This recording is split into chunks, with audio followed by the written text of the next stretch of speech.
नमस्कार दोस्तों, स्वागत है आपका हमारे YouTube चैनल एग्ज़ाम फोबिया में। मैं धर्मेंद्र। जैसा कि आप लोग जानते हैं कि हमारे YouTube चैनल के माध्यम से हम लोग विभिन्न शिक्षण संस्थानों के मॉडल टेस्ट पेपर सॉल्व कराते हैं।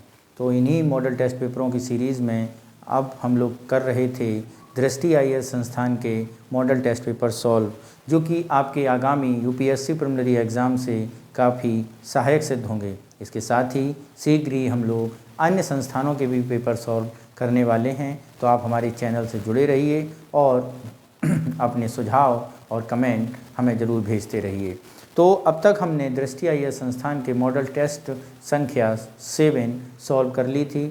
आज हम लोग देखेंगे दृष्टि IAS संस्थान का मॉडल टेस्ट पेपर नंबर 8। देखते हैं इसमें क्या है मॉडल टेस्ट पेपर नंबर 8 में।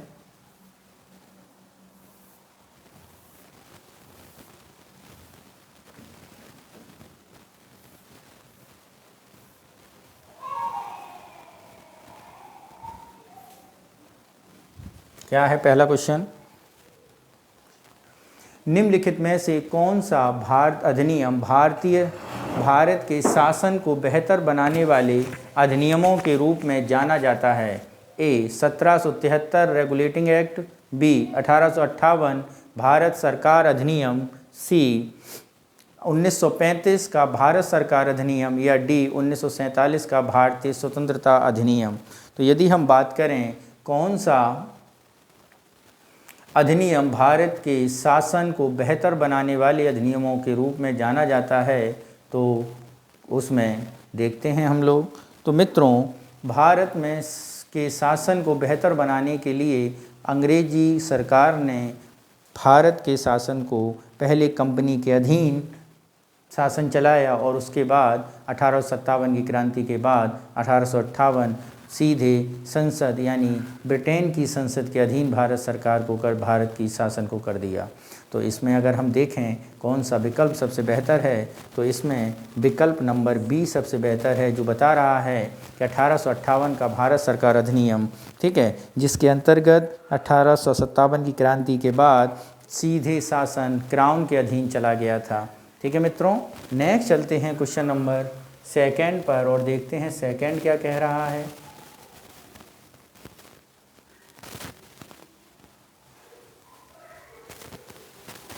भारत की संविधान सभा में देशी रियासतों के प्रतिनिधियों के संदर्भ में निम्नलिखित कथनों पर विचार कीजिए। पहला, उनका चुनाव देशी रियासतों के प्रमुखों द्वारा किया जाना था।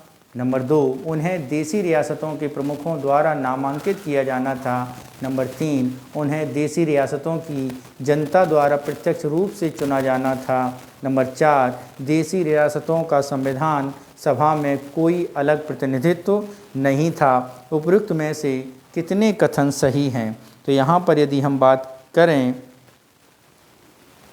कौन सा कथन सही है, तो संविधान सभा, जैसा कि आप जानते हैं, संविधान सभा जो बनाई गई थी उसमें ब्रिटिश के अधीन शासन, केंद्रीय प्रशासन यानी और देशी रियासतों के शासन 3 कैटेगरी में बांटा गया था। तो यहाँ पर जो क्वेश्चन लिया गया है वो देशी रियासतों से रिलेटेड लिया गया है।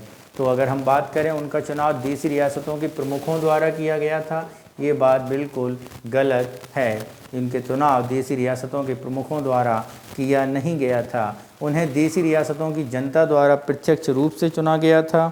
ठीक है, इनका चुनाव प्रत्यक्ष चुनाव नहीं कराया गया था, ये भी बात क्या है, गलत है। तीसरा क्या है, देशी रियासतों का संविधान सभा से कोई अलग प्रतिनिधित्व नहीं था, नहीं, अलग प्रतिनिधित्व था, ये भी गलत है। तो यदि हम बात करें कौन सा सही होगा, तो मित्रों देशी रियासतों के प्रमुखों के द्वारा नामांकित यानी नॉमिनेट सदस्य दिए गए थे, ये बात बिल्कुल सही है। तो ऑप्शन कौन सा सही होगा?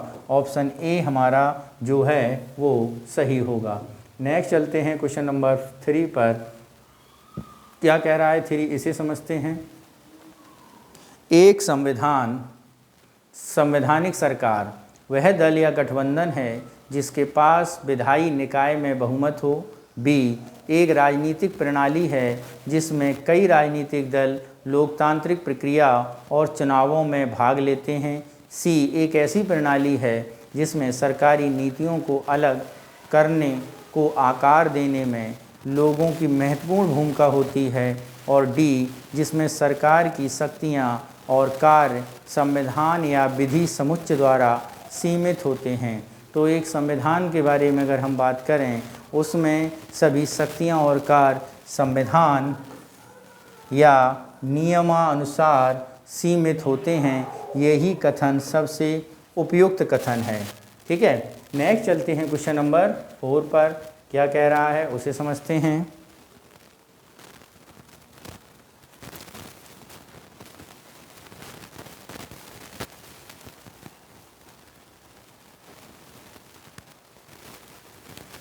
उच्च सदन का विघटन। उच्च सदन क्या होता है मित्रों? उच्च सदन आपकी राज्यसभा होती है। तो क्या राज्यसभा का विघटन होता है? नहीं होता है।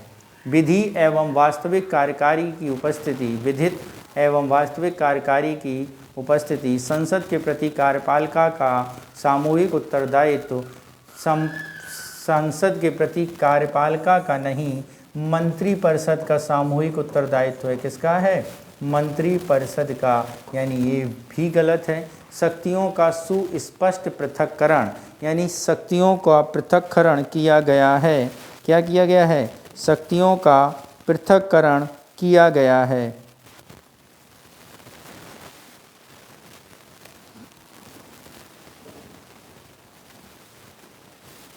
ठीक है, तो और विधित एवं वास्तविक कार्यकारी की उपस्थिति, विधित और वास्तविक कार्यकारी की उपस्थिति, ये भी बात सही नहीं है।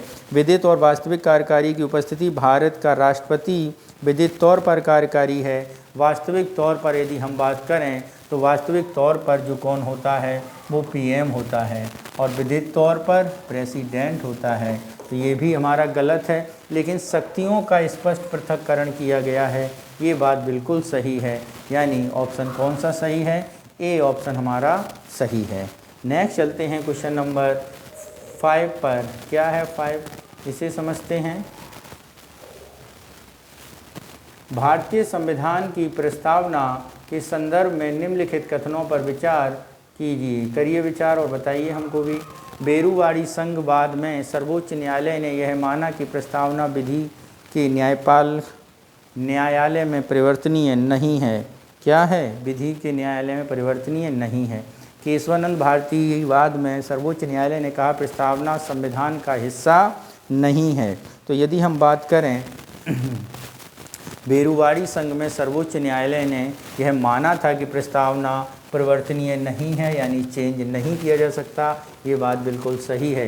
केशवानंद भारती केस में सर्वोच्च न्यायालय ने यह माना था कि प्रस्तावना संविधान का हिस्सा है, नहीं कहा था।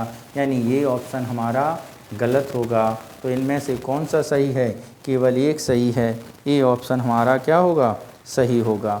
नेक्स्ट चलते हैं क्वेश्चन नंबर 6 पर।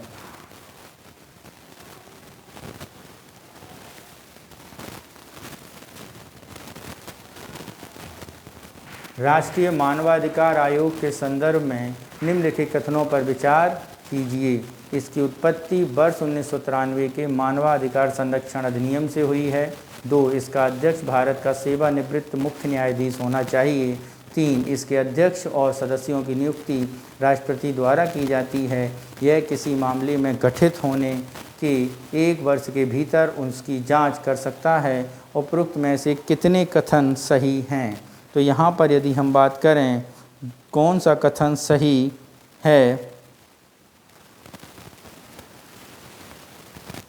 ठीक है, इसकी उत्पत्ति 1993 के मानवाधिकार अधिनियम से हुई है। ये बात बिल्कुल सही है। इसका अध्यक्ष भारत का सेवानिवृत्त मुख्य न्यायाधीश नहीं, अन्य न्यायाधीश होते हैं। ये बात गलत हो जाएगी। इसके अध्यक्ष और सदस्यों की नियुक्ति राष्ट्रपति करता है। ये बात सही है। इसके मामले में गठित होने पर 1 वर्ष के भीतर इसकी जांच कर सकता है। ये भी बात सही है। यानी कुल कितने कथन सही हैं? 3 कथन सही हैं। यानी ऑप्शन सी हमारा सही होगा। नेक्स्ट चलते हैं क्वेश्चन नंबर 7 पर। क्या है? राज्य लोक सेवा आयोग के सदस्यों, राज्य लोक सेवा आयोग के सदस्यों के निष्कासन की प्रक्रिया के संदर्भ में विचार करना है। वे पद ग्रहण की तारीख से 6 वर्ष तक या 65 वर्ष की आयु प्राप्त करने तक जो भी पहले हो पद पर बने रहते हैं। क्या है? जो भी पहले हो पद पर बने रहते हैं। तो पद ग्रहण की तारीख से 6 वर्ष तक या 65 नहीं है 62 वर्ष है। कितनी है? 62। यानी पहला स्टेटमेंट हमारा क्या हो जाएगा? गलत हो जाएगा। ठीक है। यद्यपि उनकी नियुक्ति केवल राज्यपाल द्वारा की जाती है, पर उन्हें राष्ट्रपति और राज्यपाल दोनों हटा सकते हैं। नहीं, उन्हें केवल राष्ट्रपति हटा सकता है, राज्यपाल नहीं हटा सकता है। ठीक है। तो दूसरा भी स्टेटमेंट हमारा क्या हो गया? गलत हो गया। तीसरा देखते हैं, उन्हें किसी भी आधार पर उसी तरीके से हटाया जा सकता है जैसे संघ लोक सेवा आयोग के सदस्यों को हटाते हैं। ये स्टेटमेंट हमारा सही होगा। तो कितने सही हैं? केवल एक सही है। ऑप्शन कौन सा सही होगा? ऑप्शन ए हमारा सही होगा। नेक्स्ट चलते हैं क्वेश्चन नंबर 8 पर और देखते हैं 8 क्या कह रहा है।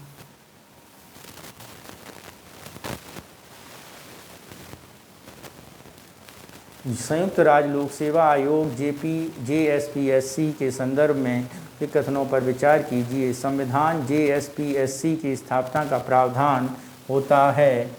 JSPSC संवैधानिक निकाय नहीं बल्कि संविधिक निकाय है। इसके अध्यक्ष और सदस्यों की नियुक्ति संबंधित राज्य के राज्यपालों की सर्वसम्मति से की जाती है। JSPSC अपनी वार्षिक प्रगति रिपोर्ट संबंधित राज्यपाल को प्रस्तुत करता है। उपरोक्त में से कितने कथन सही हैं? केवल 1, केवल 2, केवल 3, सभी 4।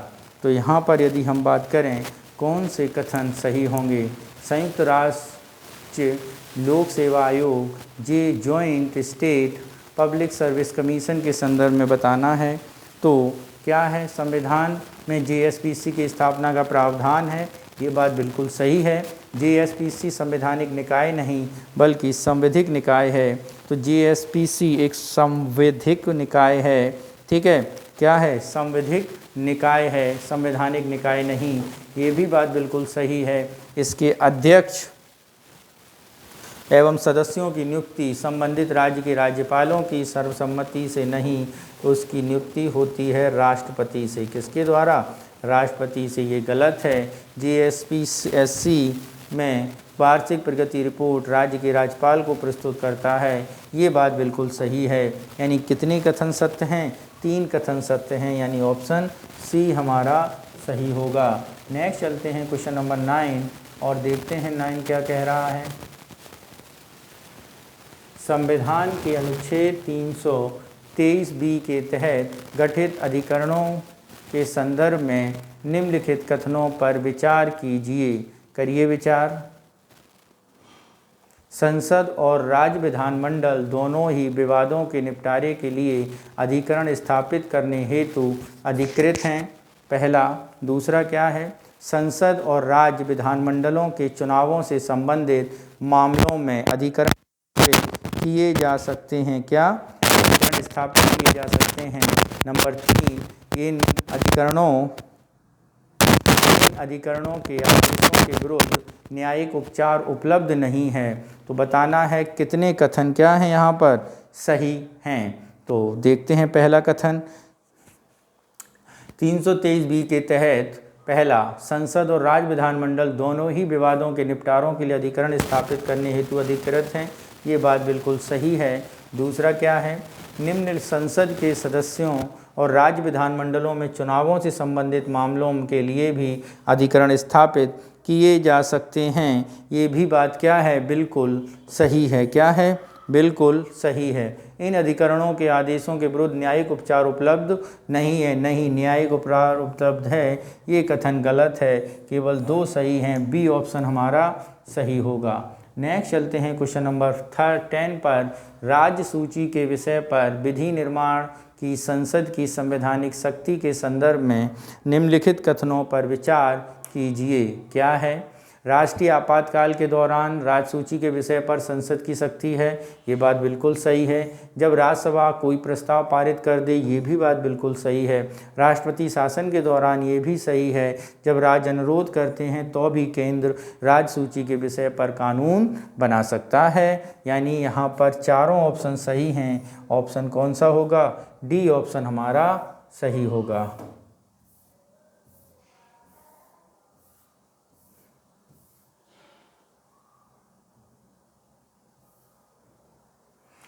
नंबर 11, आपातकालीन प्रावधानों के संदर्भ में निम्नलिखित कथनों में से कौन सा कथन सही नहीं है? कौन सा कथन सही नहीं है? पहला, आपातकालीन प्रावधान संविधान के भाग 18 में 352 से 360 तक हैं। ये बात बिल्कुल सही है। 352, 356 और 360 आपातकालीन प्रावधानों को जर्मनी के वाइमर संविधान से लिया गया है। आपातकालीन सिद्धांत किससे लिया गया है? जर्मनी के वाइमर संविधान से लिया गया है।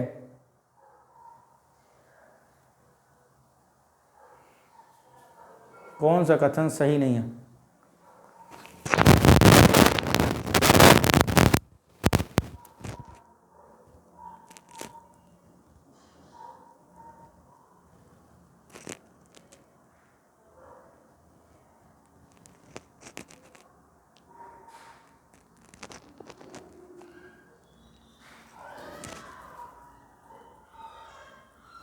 सी, राष्ट्रपति आप युद्ध, बाह्य आक्रमण या सशस्त्र विद्रोह की वास्तविक घटना से पूर्व भी राष्ट्रीय आपातकाल की घोषणा कर सकता है। ये भी बात क्या है? बिल्कुल सही है। राष्ट्रीय आपातकाल का प्रथम उद्घोषणा बाह्य आक्रमण के आधार पर की गई थी। ये भी बात बिल्कुल सही है। 1952 में, 48 में, ठीक है, और 62 में लगाया गया था। यहाँ पर बात की जा रही जर्मनी के वाइमर संविधान से। जर्मनी के वाइमर संविधान से मूल अधिकारों का निलंबन लिया गया है आपातकाल के दौरान। क्या किया है? मूल अधिकारों का निलंबन हमने यहाँ पे लिया गया है, जबकि आपातकाल का प्रावधान हमारे भारत शासन अधिनियम 1935 के अंतर्गत था। यानी जो यहाँ पर स्टेटमेंट दिया गया है वो गलत है, यानी और इसमें नहीं पूछा गया है। बी ऑप्शन सही होगा। नेक्स्ट चलते हैं क्वेश्चन नंबर 12। क्या कह रहा है 12, उसे समझते हैं। आपातकालीन प्रावधानों को संसदीय अनुमोदन और निरसन के संदर्भ में निम्नलिखित कथनों में विचार कीजिए। 42वें संविधान संशोधन अधिनियम के द्वारा आपातकाल की उद्घोषणा को उसके राष्ट्रीय जारी होने के लिए होने के 1 महीने के अंदर अनुमोदित करना अनिवार्य कर दिया गया है। आपातकाल की उद्घोषणा को दोनों सदनों द्वारा विशेष बहुमत से पारित किया जाना चाहिए। 3, उद्घोषणा के निश्चित करने के लिए इसे दोनों सदनों द्वारा साधारण बहुमत से पारित किया जाना आवश्यक है। 38वें संविधान संशोधन से पूर्व राष्ट्रपति उद्घोषणा को स्वयं अपने विवेक से निरस्त कर सकता था। क्या? स्वयं अपने विवेक से निरस्त कर सकता था। तो आपको बताना है कितने कथन यहाँ पर सही हैं। तो पहला स्टेटमेंट क्या है? 42वें संविधान संशोधन से आपातकाल की उद्घोषणा को जारी होने के 1 महीने के अंदर अनुमोदित करना अनिवार्य कर दिया है। ये 42 में नहीं, ये 44 में संविधान संशोधन से था। तो ये बात क्या हो गई हमारी? गलत हो गई। ठीक है। दूसरा, आपातकाल की उद्घोषणा को दोनों सदनों में विशेष बहुमत से पारित होना चाहिए। ये बात बिल्कुल सही है। अलग अलग पारित उद्घोषणा के निरस्त करने के लिए दोनों सदनों द्वारा साधारण बहुमत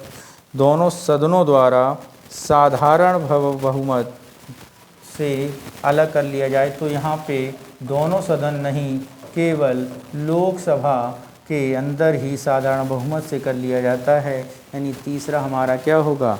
गलत होगा। 38वें संविधान संशोधन से, तो ये 38वां नहीं, ये आपका 44वें संविधान संशोधन था। यानी ऑप्शन 4 भी हमारा गलत है। कथन केवल एक सही है, यानी ऑप्शन ए हमारा सही होगा। नेक्स्ट चलते हैं क्वेश्चन नंबर 13 पर। क्या कह रहा है? राष्ट्रपति निम्नलिखित कथनों पर विचार कीजिए। क्या करो? संविधान का अनुच्छेद 365 केंद्र को यह कर्तव्य सुनिश्चित करता है कि प्रत्येक राज्य की सरकार संविधान सम्मत कार्य कर रही है या नहीं। ओके। दूसरा, राष्ट्रपति राज्य के राज्यपाल की रिपोर्ट या राज्यपाल के बिना कार्रवाई की उद्घोषणा कर सकता है। ओके। नागरिकों के मूल अधिकारों पर कोई प्रभाव नहीं पड़ता। राष्ट्रपति शासन की अगर हम बात करें तो संविधान में केंद्र का यह कर्तव्य सुनिश्चित करता है प्रत्येक संविधान सम्मत कार्य कर रही है। तो ये 365 नहीं, आर्टिकल 355 है। कितना है मित्रों? आर्टिकल 355 है। कितना है? 355 है।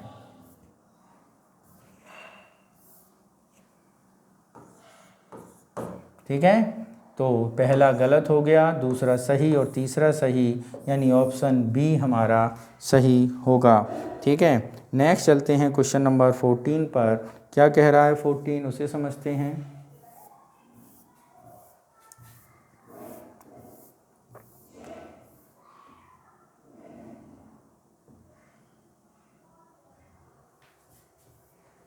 वित्तीय आपातकाल के संदर्भ में निम्नलिखित में से कौन सा कथन सही है। वित्तीय आपातकाल को निश्चित करने के लिए संसदीय अनुमोदन की आवश्यकता होती है, ऐसी कोई बात नहीं है। 1991 के वित्तीय संकट के दौरान भारत में पहली बार वित्तीय आपात लागू किया गया, अभी तक भारत वित्तीय आपात नहीं लगा है। ऐसे आपात स्थिति के दौरान राज्य का धन विधेयक राष्ट्रपति के विचार के लिए आरक्षित नहीं किया जा सकता, ये भी बात गलत है, किया जा सकता है। राष्ट्रपति सर्वोच्च न्यायालय के न्यायाधीशों के वेतन और भत्तों में कटौती का निर्देश जारी कर सकते हैं। कौन सा कथन सही है, इनमें से केवल डी कथन हमारा सही है, बाकी ये तीनों क्या हैं, गलत हैं। नेक्स्ट चलते हैं क्वेश्चन नंबर 15 पर।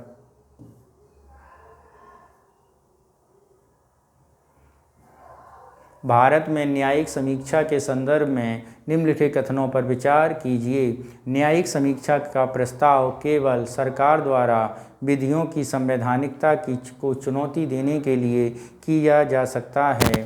भारत में न्यायिक समीक्षा के अंतर्गत प्रशासनिक निर्णयों की जांच शामिल की जाती है। ठीक है, निर्णायक जांच शामिल की जाती है। ठीक है, इसके बाद क्या है, भारत में मूल अधिकारों का उल्लंघन न्यायिक समीक्षा के अधीन नहीं है। भारत में न्यायिक समीक्षा की शक्ति सर्वोच्च न्यायालय और उच्च न्यायालय दोनों में है। तो यदि हम बात करें न्यायिक समीक्षा का प्रस्ताव केवल सरकार द्वारा विधियों में संवैधानिकता, नहीं, ऐसी कोई बात नहीं है, सरकार द्वारा नहीं, हमारे न्यायालय द्वारा, न्यायपालिका के द्वारा। पहला स्टेटमेंट गलत। न्यायिक समीक्षा के अंतर्गत प्रशासनिक निर्णयों की जांच शामिल है, ये सही। मूल अधिकारों का उल्लंघन न्यायिक समीक्षा के अधीन है, ये बात बिल्कुल गलत है। भारत में न्यायिक समीक्षा की शक्ति सुप्रीम कोर्ट और हाई कोर्ट को है, ये भी बात सही है। तो कितने कथन सही हैं, 2 कथन सही हैं, बी और 2 और 4। नेक्स्ट चलते हैं क्वेश्चन नंबर 16। क्या कह रहा है 16, उसे समझिए। नील विद्रोह के संदर्भ में निम्नलिखित कथनों पर विचार कीजिए। विद्रोह का नेतृत्व दिगंबर विश्वास और विष्णु विश्वास ने किया था। आनंद मठ उपन्यास में वर्ष 1959 के दौरान लिखा गया था। उपयुक्त कथनों में से कौन से कथन क्या हैं, सही हैं। तो यहाँ पर यदि हम बात करें कौन से कथन सही हैं, तो आनंद मठ में उपन्यास में नील विद्रोह नहीं, बल्कि इस उपन्यास में सन्यासी विद्रोह का वर्णन है। किसका है, सन्यासी विद्रोह का। नील विद्रोह का जो वर्णन है वो आपका नील दर्पण में है। किसमें है, नील दर्पण में किया गया है, दीनबंधु मित्र के द्वारा। किसके द्वारा, दीनबंधु मित्र के द्वारा। तो यहाँ पे पहला तो सही है, लेकिन दूसरा हमारा गलत है। कौन सा सही है, तो पहला ऑप्शन हमारा क्या होगा, सही होगा। नेक्स्ट चलते हैं क्वेश्चन नंबर 17 पर। क्या कह रहा है 17, उसे समझते हैं हम लोग। भारतीय इतिहास के 18वीं शताब्दी के उत्तरार्ध के सन्यासियों के विद्रोह के संदर्भ में निम्नलिखित कथनों पर विचार कीजिए। विद्रोह में मुस्लिम फ़कीरों की भागीदारी थी। 2, विद्रोह में महिलाओं की कोई भागीदारी नहीं थी। 3, सन्यासियों को वश में करने के लिए वॉरेन हेस्टिंग्स ने नेतृत्व में लंबे अभियान की आवश्यकता थी। उपयुक्त कथनों पर विचार कीजिए। तो उपयुक्त में से बताना है कौन से सही हैं, कौन से गलत हैं। तो बात करते हैं, विद्रोह में महिलाओं की कोई भागीदारी नहीं थी, ये बात बिल्कुल गलत है। महिलाओं की भागीदारी थी, मुस्लिम फ़कीरों की भागीदारी थी, ये बात सही है। सन्यासियों को बस में करने के लिए वॉरेन हेस्टिंग्स ने एक अभियान चलाया था सन्यासी विद्रोह दबाने के लिए, यानी 1 और 3 बातें सही हैं, यानी आपका ऑप्शन नंबर जो है वो सी सही होगा। नेक्स्ट चलते हैं क्वेश्चन नंबर 18 पर। क्या कह रहा है 18, भारतीय इतिहास के संदर्भ में निम्नलिखित व्यक्तित्वों का विचार कीजिए। गौरी शंकर मिश्र, इंद्र नारायण द्विवेदी, मदन मोहन मालवीय, बाबा रामचंद्र, अरविंदो घोष। संयुक्त प्रयास के किसान सभा के आंदोलन से कौन कौन संबंधित है। प्रांत यानी उत्तर प्रदेश किसान सभा से संबंधित जिसकी स्थापना की अगर हम बात करें तो इसकी स्थापना हुई थी संयुक्त प्रांत किसान सभा की 1918 में। कब हुई थी? 1918 में। अगर हम यहाँ पे बात करें कौन कौन संबंधित है तो वो हैं आपके गौरी शंकर मिश्र, इंद्र नारायण द्विवेदी, बाबा रामचंद्र, ठीक है, बाबा रामचंद्र, और कौन है हमारे मदन मोहन मालवीय। कौन? मदन मोहन मालवीय। जबकि अरविंदो घोष का इससे कोई सरोकार नहीं है, इसलिए ऑप्शन सी हमारा सही होगा। नेक्स्ट चलते हैं क्वेश्चन नंबर 19 पर। क्या कह रहा है 19? निम्नलिखित युग्मों के विचार कीजिए। आंदोलन नेतृत्वकर्ता, एका आंदोलन, बारदोली सत्याग्रह, मोपला सत्याग्रह, इसके बारे में बताना है। ठीक है, एका आंदोलन महात्मा गांधी। तो अगर हम एके आंदोलन के बारे में बात करें, वेलुथम्पी की उद्घोषणा पर, कुंडरा की उद्घोषणा पर किया जाने वाला आंदोलन था और ये स्वतंत्रता संग्राम में कौन सही मिला हुआ है। तो एका आंदोलन के बारे में यदि हम बात करें तो मित्रों, एका आंदोलन जो है मदारी, पासी, ख्वाजा अहमद व अन्य लोगों ने हरदोई में किया था। मदारी, पासी,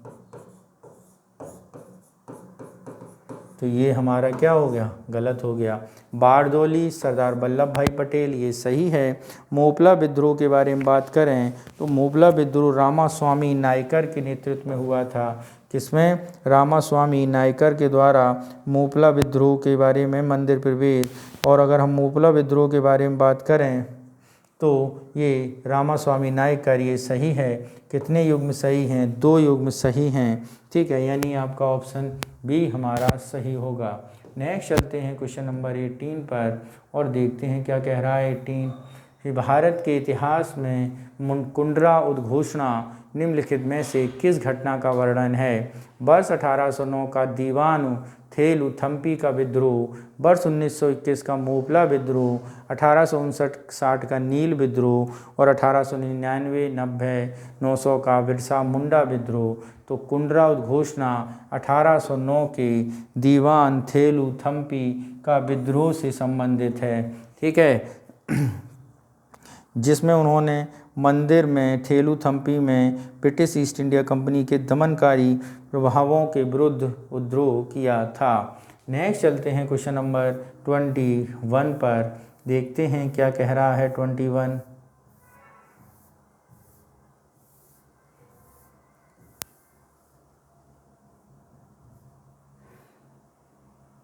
वहाबी आंदोलन के संदर्भ में निम्नलिखित कथनों पर विचार कीजिए। इसने 1857 के विद्रोह के दौरान ब्रिटिश विरोधी भावनाओं को फैलाने महत्वपूर्ण भूमिका निभाई है। उदारवादी पश्चिमी विचारों की तर्ज पर इस्लाम का सुधारवादी आंदोलन था। तो बताना है इसमें कौन सा कथन सही है। तो मित्रों, अगर हम वहाबी आंदोलन के बारे में बात करें तो ये विद्रोह के दौरान वहाबी ने ब्रिटिश विरोधी भावनाओं को फैलाने में महत्वपूर्ण भूमिका निभाई थी। ये बात बिल्कुल सही है। ठीक है, और अगर उदारवादी पश्चिमी विचारों की तर्ज पर इस्लाम में सुधारवादी आंदोलन था तो ये इस्लाम में सुधारवादी आंदोलन नहीं था, बल्कि इसका उद्देश्य गैर इस्लामिक रीति रिवाजों को समाप्त करना था। ठीक है, जो इस्लाम धर्म में गैर इस्लामिक रीति रिवाज थी उन्हें समाप्त करना इस आंदोलन का मेन उद्देश्य था। यानी आपका स्टेटमेंट जो है वो दूसरा गलत, पहला सही, यानी ऑप्शन ए हमारा सही होगा। कौन सा होगा? ऑप्शन ए हमारा सही होगा। नेक्स्ट चलते हैं क्वेश्चन नंबर 22। वुड्स डिस्पैच के संदर्भ में विचार कीजिए। यह अधोमुखी निस्पंदन सिद्धांत पर आधारित है। क्या है? अधोमुखी निस्पंदन सिद्धांत पर आधारित। तो यदि हम अधोमुखी निस्पंदन सिद्धांत के बारे में बात करें तो मेकाले योजना के अंतर्गत ये थी, यानी पहली बात तो गलत हो गई। सभी स्तरों पर क्या है? सभी स्तरों पर शिक्षा माध्यम अंग्रेजी तय किया जाना गया। सभी स्तरों पर शिक्षा माध्यम अंग्रेजी नहीं, बल्कि प्राइमरी स्तर पर मातृभाषा की पैरवी की बात की गई। मातृभाषा की, यानी दूसरा भी स्टेटमेंट गलत हो गया। इसने महिलाओं के लिए शिक्षा का समर्थन किया, ये बात बिल्कुल सही है। कितने कथन सही हैं? केवल एक कथन सही है। नेक्स्ट चलते हैं क्वेश्चन नंबर 23 पर। देखते हैं 23 क्या कह रहा है। निम्नलिखित में से किसने 1784 में एशियाटिक सोसाइटी ऑफ बंगाल की स्थापना की? किसने 1784 में Asiatic? Warren Hastings, Jonathan Duncan, William Jones, Rabindranath Tagore. तो ये की थी विलियम जोन्स ने। नेक्स्ट चलते हैं क्वेश्चन नंबर 24। क्या कह रहा है 24, उसे समझते हैं। औपनिवेशिक भारत में वर्नाकुलर प्रेस एक्ट के संदर्भ में निम्नलिखित कथनों पर विचार कीजिए। यह वायसराय रिपन के कार्यकाल में अधिनियमित किया गया था। पहला स्टेटमेंट है। दूसरे स्टेटमेंट के बारे में बात करें,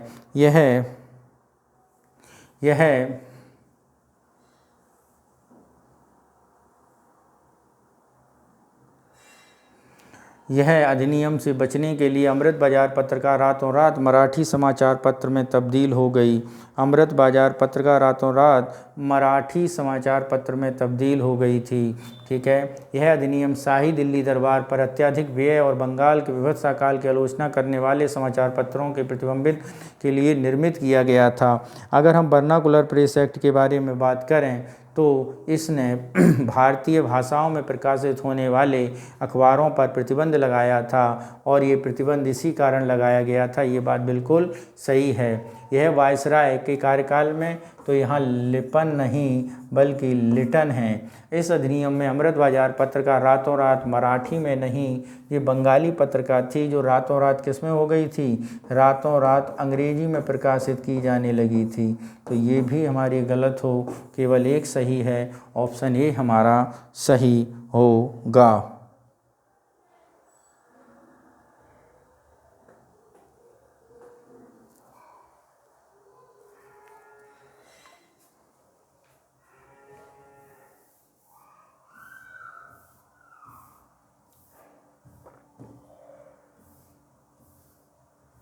नेक्स्ट है, आर्य महिला समाज की स्थापना निम्नलिखित में किसके द्वारा की गई थी?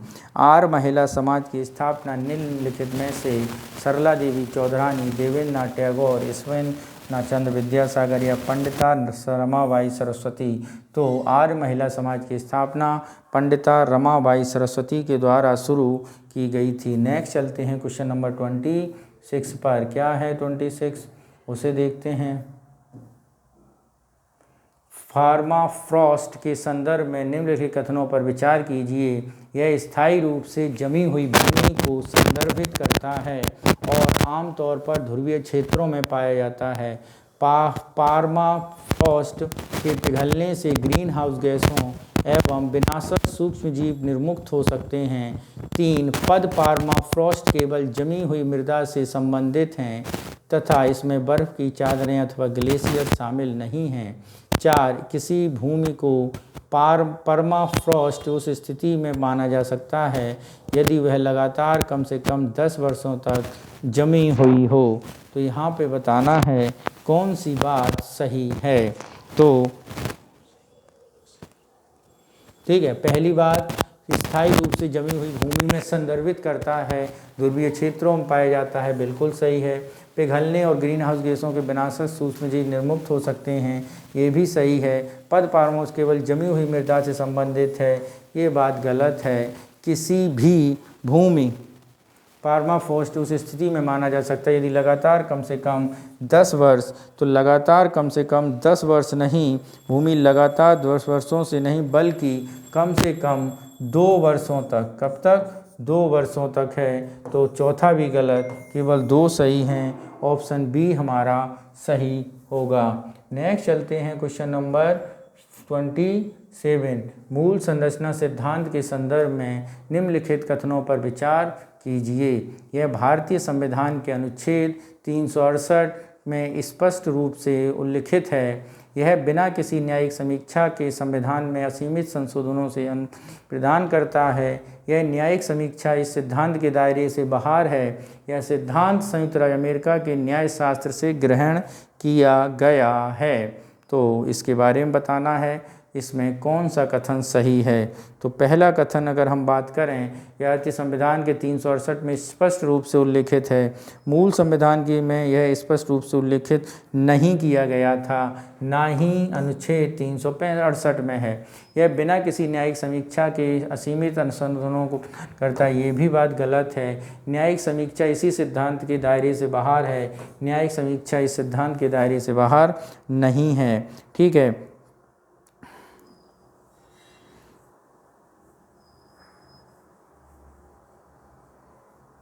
ठीक है, यह सिद्धांत संयुक्त राज्य अमेरिका के न्याय शास्त्र से नहीं बल्कि भारतीय सुप्रीम कोर्ट की न्यायपालिका के शास्त्र से लिया गया है, यानी एक भी सही नहीं है। ऑप्शन डी हमारा सही होगा। नेक्स्ट चलते हैं क्वेश्चन नंबर 27 पर। क्या है 28, इसे समझते हैं। ऑपरेशन हैप्पी कृष्णा तथा ऑपरेशन शक्ति संबंधित है भारतीय सुरक्षा बलों द्वारा कश्मीर क्षेत्र में आतंकवाद विरोधी अभियान। बी, भारतीय के परमाणु आयुध कार्यक्रम से संबंधित अभियान। सी, संघर्ष क्षेत्रों में भारतीय सेना के नेतृत्व में अंतर्राष्ट्रीय शांति मिशन। डी, हिमालय क्षेत्र में पर्यावरण संरक्षण की पहल। ठीक है, तो यहाँ पर यदि हम बात करें कौन सा ऑप्शन सही होगा, तो ऑपरेशन हैप्पी कृष्णा जो है भारत के परमाणु आयुध कार्यक्रम से संबंधित प्रोग्राम है। ठीक है, operation happy Krishna Pokhran first में किया गया था और ऑपरेशन के पहले सफल परीक्षण से संदर्भित था। राजस्थान में ऑपरेशन हैप्पी कृष्णा और स्माइलिंग बुद्धा जैसे 2 प्रोजेक्ट थे। ठीक है, तो ये भारत के परमाणु आयुध कार्यक्रम से संबंधित है, यानी ऑप्शन बी हमारा सही होगा। नेक्स्ट चलते हैं क्वेश्चन नंबर 29 पर। क्या कह रहा है 29, निम्नलिखित में से कौन सा भारत का पूर्वोत्तर राज्य पूर्ण राज्य का दर्जा प्राप्त करने वाला अंतिम राज्य था। पूर्ण राज्य का दर्जा प्राप्त करने वाला अंतिम राज्य मेघालय, नागालैंड, मिजोरम, असम। तो सबसे लास्ट जो राज्य था वो मिजोरम था। ठीक है, 1972 में इन्हें दिया गया था। 1900, ठीक है। नेक्स्ट चलते हैं क्वेश्चन नंबर 30 पर। क्या कह रहा है 30, उसे समझते हैं। एम्बर ग्रीस के संदर्भ में निम्न कथनों पर विचार कीजिए। क्या है, यह स्पर्म व्हेल के आंत में उत्पन्न होने वाला एक ठोस मोमी पदार्थ है। इसका उपयोग इत्र बाजार में सुगंध बनाने के लिए किया जाता है। तो ये दोनों स्टेटमेंट मित्रों क्या हैं, बिल्कुल सही हैं, यानी ऑप्शन सी हमारा जो है वो सही होगा। नेक्स्ट चलते हैं क्वेश्चन नंबर 31। न्यूट्रॉनों के संदर्भ में निम्नलिखित कथनों पर विचार कीजिए। यह विद्युत आवेशित उप परमाणविक कण है। यह मुख्य रूप से प्रबल परमाणु बल के साथ अभिक्रिया करते हैं। इनका द्रव्यमान मापा नहीं जा सकता। तो उपरोक्त में से कितने कथन सही हैं? उपरोक्त में से कितने कथन सही हैं? न्यूट्रॉनों के संदर्भ में अगर हम बात करें तो विद्युत आवेशित उप परमाणविक कण नहीं, वे विद्युत रूप से उदासीन हैं। ठीक है, उप परमाणु विद्युत आवेशित नहीं, उदासीन हैं ये, यानी पहला स्टेटमेंट गलत। यह मुख्य रूप से प्रबल परमाणु बल के साथ अभिक्रिया करते हैं, नहीं, ऐसी कोई बात नहीं है। इसका द्रव्यमान मापा नहीं जा सकता, इसका द्रव्यमान मापा जा सकता है, यानी कैटरिन के प्रयोग के द्वारा इसको माप सकते हैं। ट्रिटियम 6 के रूप में उत्सर्जित इलेक्ट्रॉनों की गतिज ऊर्जा को मापकर वैज्ञानिक न्यूट्रॉनों द्रव्यमान का निर्धारण कर सकते हैं। कैटरिन प्रयोग द्वारा न्यूट्रॉनों के द्रव्यमान को मापा गया है, यानी इसमें से एक भी स्टेटमेंट सही नहीं है। तो कौन सा ऑप्शन होगा? डी ऑप्शन होगा। नेक्स्ट चलते हैं क्वेश्चन नंबर 31 पर 2 पर। क्या कह रहा है 32, इसे समझते हैं।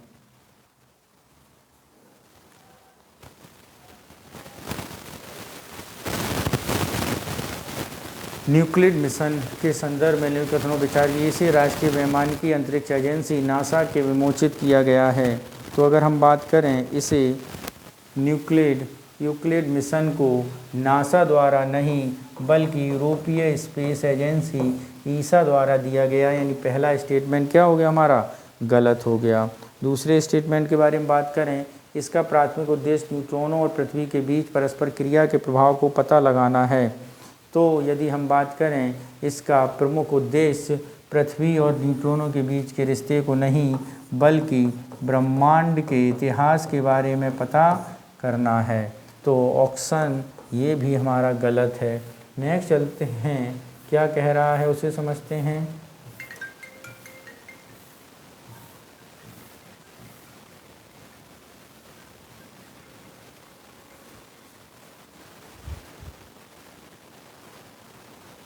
यानी एक भी ऑप्शन यहाँ पे सही नहीं है, डी ऑप्शन हमारा सही होगा, ना ए ना बी। ठीक है, नेक्स्ट चलते हैं क्वेश्चन नंबर 33 पर, देखते हैं 33 क्या कहता है। ठीक है, क्वेश्चन नंबर 33 क्या कह रहा है उसे समझते हैं। हाल ही में जन समाचारों में कभी कभी उल्लिखित पद एल्सी सल्फेम के एस्पोर्टेम एंडवाटेम संबंधित है। कृत्रिम मधुरक, फलों के पकाने वाले पदार्थ, पुनः प्रयोज्य प्लास्टिक कंटेनर, कवकीय संक्रामक। तो यदि हम यहाँ पे बात करें तो ये किससे संबंधित है, ये है कृत्रिम मधुरक से संबंधित, यानी ऑप्शन ए हमारा बिल्कुल सही होगा। नेक्स्ट चलते हैं क्वेश्चन नंबर 34। 16 साइकी पद की चर्चा संदर्भित करती है। ए, गहरे महासागर में नवीन समुद्री प्रजातियों की खोज। बी, धात्विक क्षुद्रग्रह के अध्ययन के लिए एक मिशन। सी, ब्लॉकचेन तकनीक का उपयोग करने वाले हैकरों का एक समूह। या डी, दक्षिण अमेरिका में प्राचीनतम पुरातात्विक खोज। तो यहाँ पर 16 साइकी पद के बारे में अगर हम बात करें तो सबसे बड़े क्षुद्राग्रहों में से एक है। ठीक है, 16 साइकी, या इसका एक और नाम है साइकी। ठीक है, तो धात्विक क्षुद्रग्रह के अध्ययन के लिए एक मिशन खोजा गया है। नेक्स्ट चलते हैं क्वेश्चन नंबर 37 पर और इसके बारे में देखते हैं। स्टेम सेल कोशिकाओं के संदर्भ में निम्नलिखित कथनों पर विचार करिए। टोटीपोटेंट स्टेम कोशिकाएं केवल निकट संबंधी कोशिकाओं के प्रकार में विभाजित हो सकती हैं। प्लूरीपोटेंट स्टेम कोशिकाएं अतिरिक्त भ्रूणीय ऊतकों के सहित किसी भी कोशिका में विभाजित हो सकती हैं। मल्टीपोटेंट स्टेम कोशिकाएं सभी संभावित प्रकार की स्टेम कोशिकाओं में विभाजित हो सकती हैं।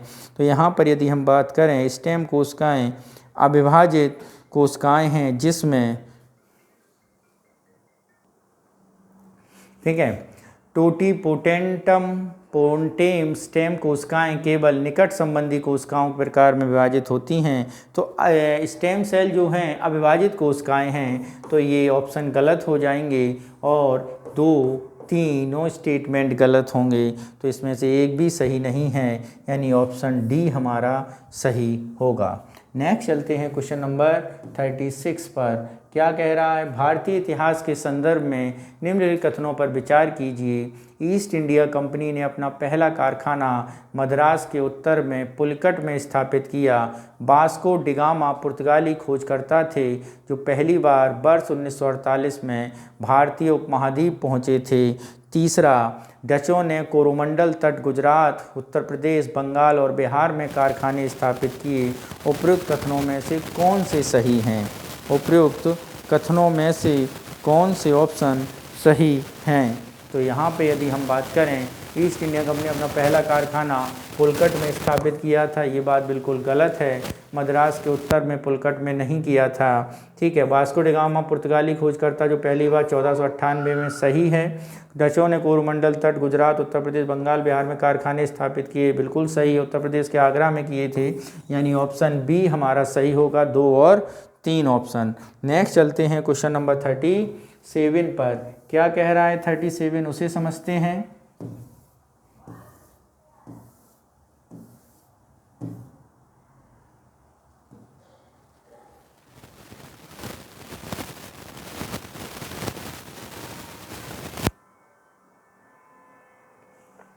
1857 के विद्रोह का राजनीतिक कारण व्यक्तिगत और प्रत्यक्ष अधिग्रहण के सिद्धांत के माध्यम से ब्रिटिश विस्तार की नीति थी।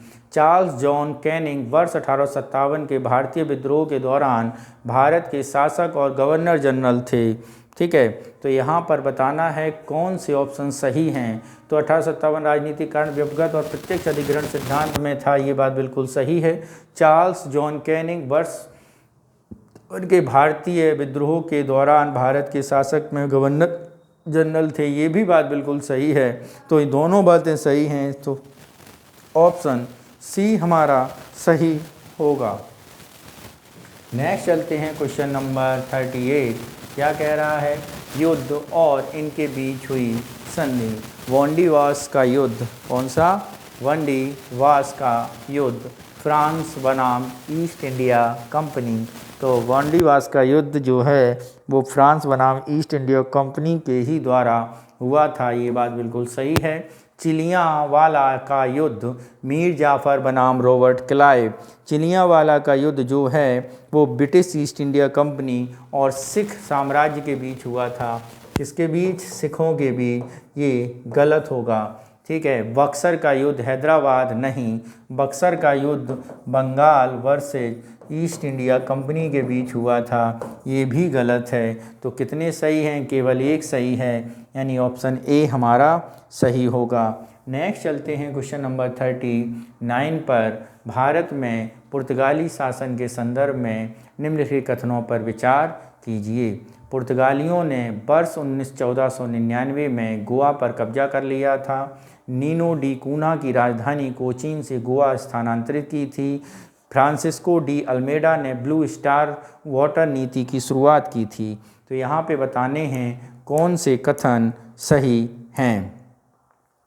तो ब्लू वाटर पॉलिसी की बात अगर हम करें तो फ्रांसिस्को डी अल्मेडा द्वारा ही शुरू की थी, ये बात बिल्कुल सही है। पुर्तगालियों ने 1499 में नहीं 1510 में गोवा पर कब्जा कर लिया था, ये बात गलत है। नीनो डी कूना राजधानी कोचीन से गोवा स्थानांतरित की गई, ये बात बिल्कुल सही है। तो कितने सही हैं? 2 सही हैं। नेक्स्ट चलते हैं क्वेश्चन नंबर 40। हमारी मातृभूमि के लिए विश्व के 2 महान धर्मों हिंदू एवं मुस्लिम की प्रणालियों का संगम ही एकमात्र आशा है। उपरोक्त कथन आधुनिक भारत में निम्नलिखित में से किस समाज सुधारक की मूल मान्यताओं को दर्शाता है? राजा राम मोहन राय, स्वामी विवेकानंद। तो ये स्टेटमेंट जो है स्वामी विवेकानंद का है और ये ऑप्शन हमारा सही होगा। नेक्स्ट चलते हैं क्वेश्चन नंबर 41 पर। देखते हैं ब्रह्म समाज के संदर्भ में निम्नलिखित कथनों पर विचार कीजिए। देवेंद्रनाथ टैगोर ने ब्रह्म समाज की स्थापना की थी। तो देवेंद्रनाथ टैगोर ने ब्रह्म समाज की स्थापना नहीं की थी, बल्कि राजा राम मोहन राय ने की थी। वह उस शाश्वत सत्ता की पूजा और आराधना के लिए प्रतिबद्ध था जो ब्रह्मांड की रचयिता तथा संरक्षक हैं, ये बात बिल्कुल सही है। ब्रह्म समाज का दीर्घकालिक एजेंडा हिंदू धर्म का शुद्धिकरण और एक ईश्वरवाद का प्रचार करना है, ये भी बात बिल्कुल सही है। तो कौन सा ऑप्शन सही होगा? तो इसका ऑप्शन होगा ऑप्शन बी सही। कौन सा होगा? ऑप्शन बी हमारा सही होगा। नेक्स्ट चलते हैं क्वेश्चन नंबर 42। क्या कह रहा है 42 उसे समझते हैं। भारत में जीवों के संदर्भ में निम्नलिखित अधिनियमों पर विचार कीजिए। बंदरों को प्रदर्शनकारी जानवरों के रूप में प्रदर्शित या प्रशिक्षित किया जाता है। 2 जलीकट्टू, काम्बला, डॉल्फिनेरियम, सांपों का पकड़ना। उपरोक्त में से कितनी गतिविधियां भारत में प्रतिबंधित हैं? तो उपरोक्त में से कितनी गतिविधियां भारत में प्रतिबंधित हैं? तो यहाँ पर यदि हम बात करें, जलकट्टू काम्बला कर्नाटक के पारंपरिक खेलों में से होता है, तो अनुच्छेद 48 से संबंधित नहीं है। कृषि पशुपालन से संबंधित है। जलकट्टू पारंपरिक खेल जो तमिलनाडु में लोकप्रिय है। कांवड़ा कीचड़ से और कीचड़ में भरे धान के खेतों में पारंपरिक भैंस दौड़ से संबंधित है। डॉल्फिन जलीय जीव हैं, इसलिए इन्हें वन्य जीव संरक्षण अधिनियम के अंतर्गत शामिल किया गया है। डॉल्फिनेरियम, ये बिल्कुल सही है। ठीक है, नेक्स्ट क्या है आपका सांपों का पकड़ना, सांपों का पकड़ने के बारे में यदि हम बात करें, सांपों के पकड़ने को प्रतिबंधित किया गया है। ठीक है, 2 जलकुट्टू, ठीक है,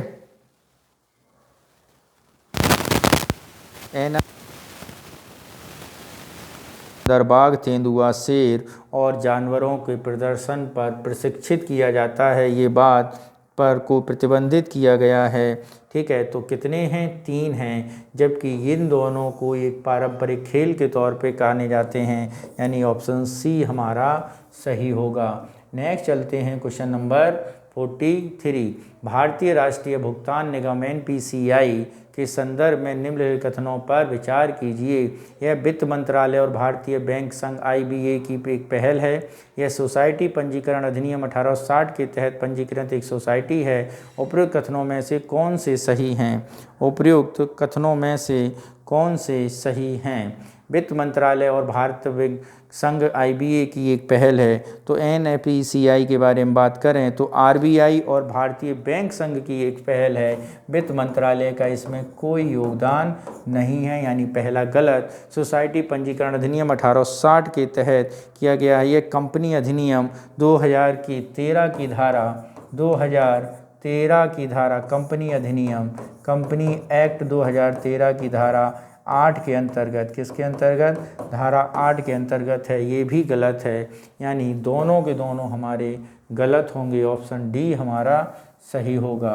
नेक्स्ट चलते हैं क्वेश्चन नंबर 44 पर। क्या कह रहा है 44?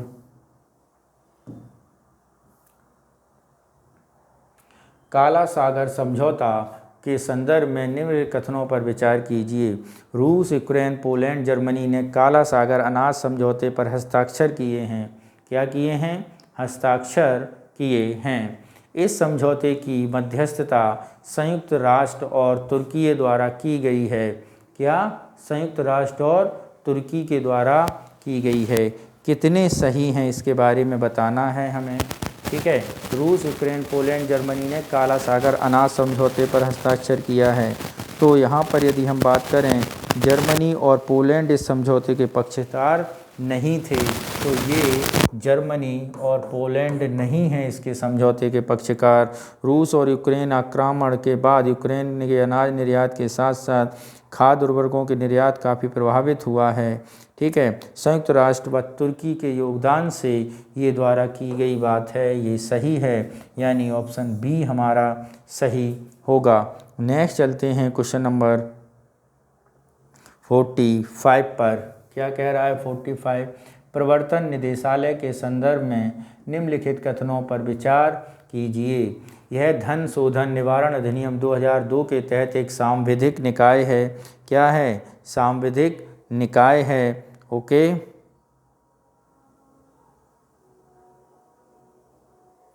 ठीक है, ओके।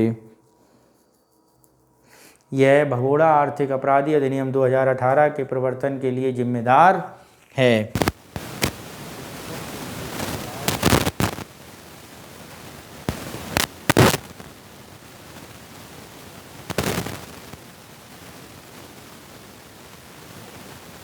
प्रवर्तन निदेशालय की नियुक्ति भारत के राष्ट्रपति द्वारा की जाती है। तो अगर हम इसकी नियुक्ति के बारे में बात करें तो ये केंद्र सरकार के वित्त मंत्रालय सचिव इसमें शामिल होते हैं। CBC का अध्यक्ष होता है। तो इसमें राष्ट्रपति का कोई योगदान नहीं है, यानी स्टेटमेंट 2 और 1 में 1 का और 3 गलत हैं, 2 सही हैं, तो केवल एक ऑप्शन सही होगा। नेक्स्ट चलते हैं क्वेश्चन नंबर 46 पर। क्या कह रहा है? निम्नलिखित देशों पर विचार कीजिए। USA, Canada, Chile, Japan, Indonesia, Vietnam. उपयुक्त में से कितने देश व्यापक एवं प्रगतिशील ट्रांस पैसिफिक भागीदारी समझौते CPTPP का हिस्सा हैं? केवल 2, केवल 4, केवल 3 या केवल 5? तो यहाँ पे यदि हम बात करें कितने सदस्य हैं इसके, तो मित्रों इसके सदस्य हैं कनाडा। कौन है? कनाडा है इसका सदस्य। इसका सदस्य है इसका सदस्य है आपका कनाडा, ऑस्ट्रेलिया, ब्रुनेई, चिली, ठीक है, चिली है, जापान है, मलेशिया है, मेजम्बो, सिंगापुर, वियतनाम है, ठीक है। तो कितने सदस्य हैं? इंडोनेशिया और यूएसए इसके सदस्य नहीं हैं। किसके सदस्य कितने हैं? 4 सदस्य हैं, यानी ऑप्शन सी हमारा सही होगा। नेक्स्ट चलते हैं क्वेश्चन नंबर 47 पर। क्या है? हाल ही में जन समाचारों में रहा ऑर्केनियन समूह निम्नलिखित में किसके तट पर स्थित है? Scotland, Canada, Lebanon, New Zealand. तो ऑर्केनियन द्वीप समूह उस स्कॉटलैंड के उत्तरी तट पर स्थित है, ठीक है। नेक्स्ट चलते हैं क्वेश्चन नंबर 50 पर।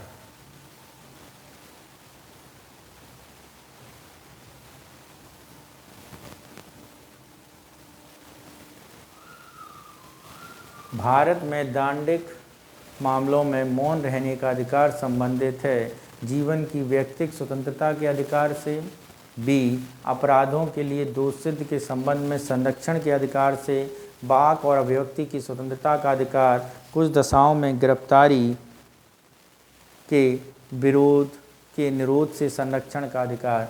तो मौन रहने का अधिकार जो है अपराधियों के दोष सिद्ध के संबंध में संरक्षण के अधिकार से संबंधित है, ठीक है। नेक्स्ट चलते हैं क्वेश्चन नंबर 49 पर। क्या कह रहा है 49? उसे समझते हैं और फिर उसे सॉल्व करते हैं। योजना और उद्देश्य: स्वामित्व ग्रामीण आबादी वाले क्षेत्रों में भू क्षेत्रों के मानचित्र, परिवेश पोर्टल, पर्यावरण पंजूरी, भूमि संवाद, भूमि अभिलेख आधुनिकीकरण, उपयुक्त युग्मों में से कितने सही सुमेलित हैं?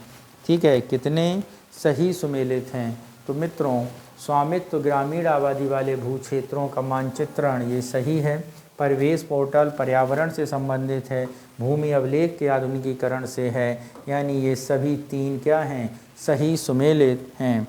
नेक्स्ट चलते हैं क्वेश्चन नंबर 50 पर। क्या कह रहा है 50? इसको समझते हैं। भारत के संसदीय शासन प्रणाली की वह प्रमुख विशेषता क्या है जो अध्यक्षीय प्रणाली से अलग है? द्विसदनीय विधायिका, प्रत्यक्ष निर्वाचित राष्ट्रपति, विधायिका और कार्यपालिका के मध्य सामंजस्य, अनुपातिक प्रतिनिधित्व निर्वाचन प्रणाली। तो यहाँ पे यदि हम बात करें विधायिका और कार्यपालिका के मध्य सामंजस्य संसदीय शासन प्रणाली की प्रमुख विशेषता है, ऑप्शन सी हमारा सही होगा। नेक्स्ट चलते हैं क्वेश्चन नंबर 51। भारत में निम्नलिखित में से कौन सी श्रेणी व्यक्ति नगरीकरण की प्रक्रिया के माध्यम से भारतीय नागरिकता के लिए आवेदन कर सकते हैं? अवैध प्रवासी, अप्रवासी भारतीय,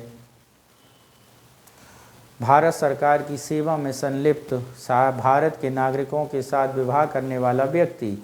तो भारत की सरकार की सेवा में संलिप्त व्यक्ति ही क्या कर सकते हैं? श्रेणी नागरिकीकरण के प्रक्रिया के माध्यम से भारतीय नागरिकता के लिए आवेदन कर सकते हैं। नेक्स्ट चलते हैं क्वेश्चन नंबर 52 पर और देखते हैं क्या है। 52 हमारे से कह रहा है भारत में विशिष्ट भाषा, लिपि या संस्कृति संरक्षण का अधिकार मूल अधिकार है। ये बात बिल्कुल सही है, मूल अधिकार है। भाषा के संरक्षण के अधिकार में भाषा की सुरक्षा के लिए आंदोलन करने का अधिकार भी शामिल है। ये भी बात बिल्कुल सही है, यानी दोनों स्टेटमेंट क्या है हमारे पूर्णतः सही हैं। और जो है बी हमारा इसकी उद्देश्य स्टेटमेंट 2 पहले की व्याख्या भी कर रहा है। तो यहाँ पर यदि हम ऑप्शन देखें तो ऑप्शन हमारा बी सही होना चाहिए। क्या? बी सही होना चाहिए और बी ही हमारा सही होगा। नेक्स्ट चलते हैं क्वेश्चन नंबर 53 पर। क्या कह रहा है 53? राज्य और केंद्र शासित प्रदेश राज्य जनपद का स्थापना वर्ष हरियाणा 1966 में ही बना था। गोवा जो है वो आपका 1961 में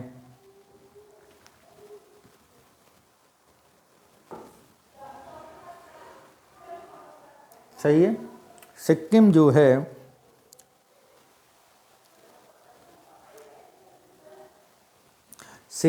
है वो 1985 में 75 में राज्य में शामिल तौर पे हुआ था। ठीक है। गोवा को राज्य का दर्जा 1987 में दिया गया था। कब दिया गया था? 1987 में। तो कितने सम्मिलित हैं? 2 सम्मिलित हैं। तो कौन सा ऑप्शन सही होगा? बी ऑप्शन हमारा सही होगा। नेक्स्ट चलते हैं क्वेश्चन नंबर 54। क्या कह रहा है? भारतीय संविधान के अनुच्छेद 32 के संदर्भ में निम्नलिखित कथनों पर विचार कीजिए। संसद विधि द्वारा किसी अन्य न्यायालय को अपने अधिकार क्षेत्र में अनुच्छेद में उल्लेखित सभी या किसी भी शक्ति का प्रयोग करने का अधिकार दे सकती है या इससे किया जा सकता है, निलंबित नहीं किया जा सकता। उपरोक्त में से कौन से कथन सही हैं? तो यहाँ पर यदि हम बात करें कौन सा कथन सही है उपरोक्त में से, तो केवल एक हमारा जो है वो सही होगा, यानी 50। संसद के विधि द्वारा अन्य न्यायालय के अधिकार क्षेत्र में उल्लेखित सभी छात्र, ये सही है। इस अधिकार में किसी भी परिस्थिति में निलंबित नहीं किया जा सकता, ये बात गलत है, निलंबित किया जा सकता है, यानी ऑप्शन आपका ए हमारा सही होगा। नेक्स्ट चलते हैं क्वेश्चन नंबर 55 पर। क्या कह रहा है 55? स्थानीय सरकार, निर्वाचन आयोग, जीवन बीमा निगम, मील एवं सेवा अनुच्छेद 12 के अंतर्गत किन्हें राज्य माना गया है? तो ये सभी संस्थाएं क्या हैं? राज्य हैं, यानी ऑप्शन डी हमारा सही होगा। नेक्स्ट चलते हैं क्वेश्चन नंबर 56 पर। क्या है 56 पर?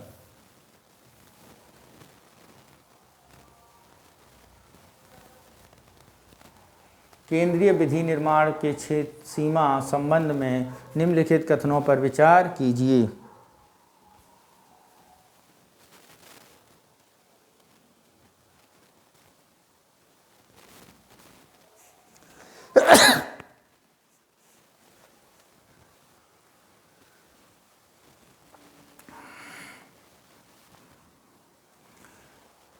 संविधान संसद के पूर्ण क्षेत्रीय अधिकार क्षेत्र पर कुछ प्रतिबंध लगाता है, ये बात सही है। संसद अकेले ही अतिरिक्त क्षेत्रीय कानून बना सकती है। उपरोक्त कथनों में से निम्नलिखित में से कौन सा सही है? तो मित्रों ये दोनों कथन क्या हैं? बिल्कुल सही हैं, और पहले की व्याख्या दूसरे द्वारा की जा रही है, यानी ऑप्शन बी हमारा बिल्कुल सही होगा। नेक्स्ट चलते हैं क्वेश्चन नंबर 57 पर। क्या है 57? उसे देखते हैं। राष्ट्रीय आपात के प्रभावों के संदर्भ में निम्नलिखित कथनों पर विचार कीजिए। केंद्र सरकार किसी भी मामले पर किसी राज्य को कार्यकारी निर्देश देने की हकदार होती है। संसद को राज्य के विषयों पर विधि निर्माण का अधिकार होता है, और राज्य विधानमंडल की विधायी शक्ति निलंबित हो जाती है। आपातकाल समाप्त होने के 1 वर्ष बाद राज्य के विषयों पर संसदीय कानून निष्क्रिय हो जाते हैं। संसदीय कानून क्या हो जाते हैं? निष्क्रिय हो जाते हैं। राष्ट्रपति केंद्र और राज्य के बीच राजस्व के संवैधानिक वितरण को संशोधित कर सकता है। तो आपको बताना है कितने स्टेटमेंट इसमें सही हैं। तो पहला स्टेटमेंट पढ़ा आपने, केंद्र सरकार किसी भी मामले में किसी भी राज्य को कार्यकारी निर्देश का हकदार है, ये बात बिल्कुल सही है, केंद्र सरकार दे सकती है। दूसरी बात, संसद को राज्य विषयों पर विधि निर्माण का अधिकार होता है, ये बात बिल्कुल गलत है, राज्य विधायी शक्ति को निलंबित हो जाती है, और ये बात बिल्कुल गलत है। आपातकाल के समाप्त होने के 1 वर्ष बाद राज्य विषय पर संसदीय कानून निष्क्रिय हो जाते हैं, ये भी बात बिल्कुल गलत है। वो 1 वर्ष बाद नहीं, 6 माह के बाद, यानी तीसरा भी गलत। राष्ट्रपति केंद्र और राज्यों के बीच संवैधानिक वितरण को संशोधित कर सकता है, ये बात बिल्कुल सही है। क्या है? ये बात बिल्कुल सही है, यानी ऑप्शन बी हमारा क्या होगा? सही होगा। नेक्स्ट चलते हैं क्वेश्चन नंबर 58 पर। केंद्रीय सूचना आयोग के संदर्भ में निम्नलिखित कथनों पर विचार कीजिए।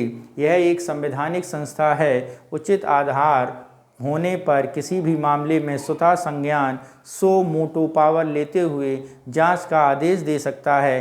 राष्ट्रपति सिद्ध कदाचार या क्षमता के आधार पर सदस्यों को निष्कासित कर सकता है। तो आपको बताना है कौन से स्टेटमेंट सही हैं। तो अगर हम बात करें, यह CIC क्या है? संवैधानिक संस्था है? नहीं, ये संवैधानिक संस्था नहीं है, बल्कि ये एक संवैधानिक निकाय नहीं है, एक सूचना अधिकार अधिनियम के अंतर्गत बना दी गई थी 2005 के अंतर्गत। ठीक है, उचित आधार पर मामले में स्वतः संज्ञान सो मोटो पावर लेते हुए इसे जांच के आदेश दे सकता है। तो ये बात बिल्कुल सही है। राष्ट्रपति द्वारा सिद्ध कदाचार या क्षमता के आधार पर सदस्यों को निष्कासित कर सकता है, ये भी बात बिल्कुल सही है। ठीक है, 2 और 3 सही हैं। नेक्स्ट चलते हैं, आगे क्या दिया गया है इसमें। उपरोक्त में से कितने कथन सही हैं? 2 कथन सही हैं। कितने? केवल 2 कथन, यानी ऑप्शन बी हमारा जो है वो सही होगा। ठीक है, नेक्स्ट चलते हैं क्वेश्चन नंबर 59। क्या कह रहा है 59, उसे समझते हैं। केंद्रीय सतर्कता आयोग के संदर्भ में निम्नलिखित कथनों पर विचार कीजिए। इसकी स्थापना सिफारिश भ्रष्टाचार निवारण पर संथानम समिति ने की थी। सदस्यों की नियुक्ति प्रधानमंत्री, विधि मंत्री और लोकसभा विपक्ष के नेता की एक समिति द्वारा की जाती है। अपने कार्यकाल के बाद सदस्य केंद्र या राज्य के तहत किसी भी पद के लिए अहर्त नहीं होते हैं। केंद्रीय सतर्कता आयोग के बारे में ये बात की गई है, सीबीसी के बारे में। तो यहाँ पर यदि हम बात करें, सिफारिश बनी संथानम समिति ने की थी, ये बात बिल्कुल सही है। ठीक है, इसके बाद सदस्यों की नियुक्ति प्रधानमंत्री, विधि मंत्री, लोकसभा विपक्ष का नेता करता है। तो इसकी नियुक्ति के बारे में बात करें तो प्रधानमंत्री, गृह मंत्री और लोकसभा विपक्ष का नेता करता है, न कि विधि मंत्री। ठीक है, ये बात यहाँ पर गलत हो जाएगी। अपने कार्यकाल के सदस्यों में राज्य सरकार के तहत किसी भी पद पर अहर्त नहीं होगा, ये बात बिल्कुल सही है। यानी 1 और 3 सही हैं, ऑप्शन सी हमारा सही होगा। नेक्स्ट चलते हैं क्वेश्चन नंबर 60 पर। भारत में लोकपाल संस्था के संदर्भ में निम्नलिखित कथनों पर विचार कीजिए। क्या करना है? निम्नलिखित कथनों पर विचार करना है। देखते हैं, भारत के प्रथम प्रशासनिक सुधार आयोग ने लोकपाल की स्थापना की सिफारिश की। 2 लोकपाल में एक अध्यक्ष, अधिकतम 8 सदस्य होते हैं, जिनमें से 50% न्यायिक सदस्य होंगे। प्रधानमंत्री को लोकपाल के दायरे से बाहर रखा गया है। जो संस्थान आंशिक रूप से सरकार द्वारा वित्त पोषित हैं, वे लोकपाल के अधिकार क्षेत्र में आते हैं। तो यहाँ पे बताना है कौन सा स्टेटमेंट सही है। ठीक है, भारत के प्राथमिक लोकपाल आयोग, ये बात बिल्कुल सही है।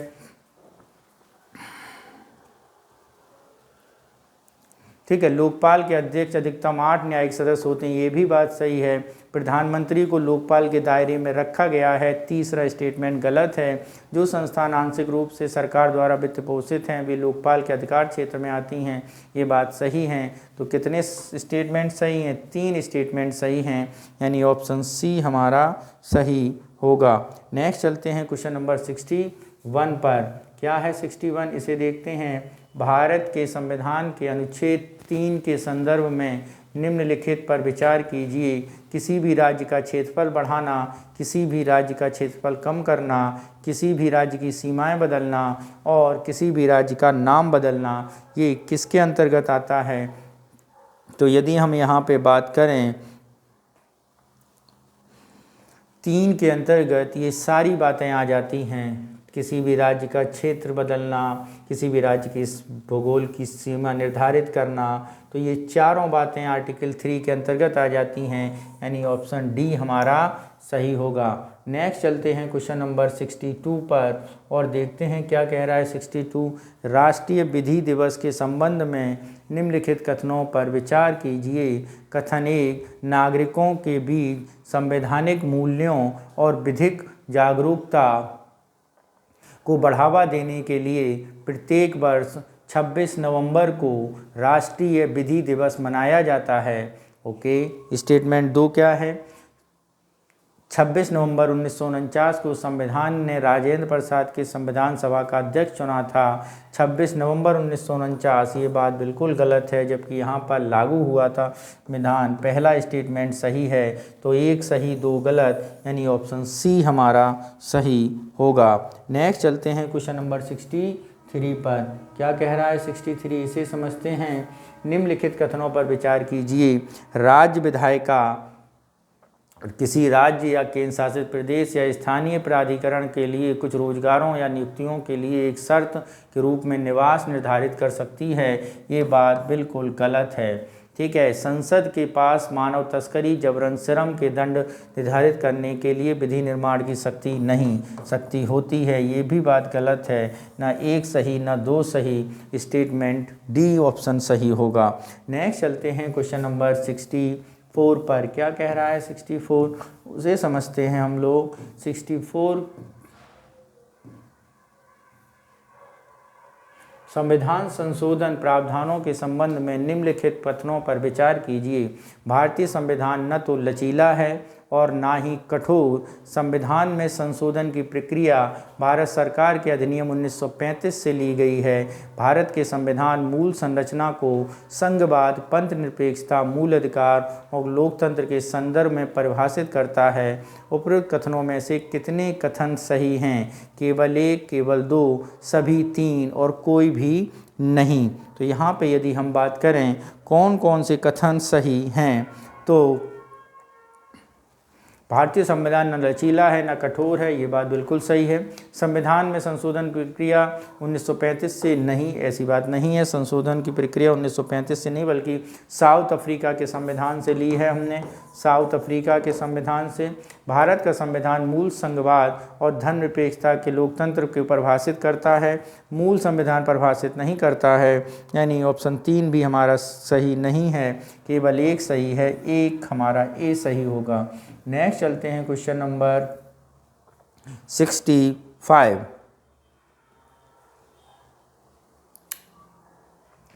प्रस्तावना में विचार कीजिए। समाजवादी, पंथनिरपेक्ष, अखंडता और एकता। 42वें संविधान संशोधन से उपयुक्त कितने शब्द शामिल हैं?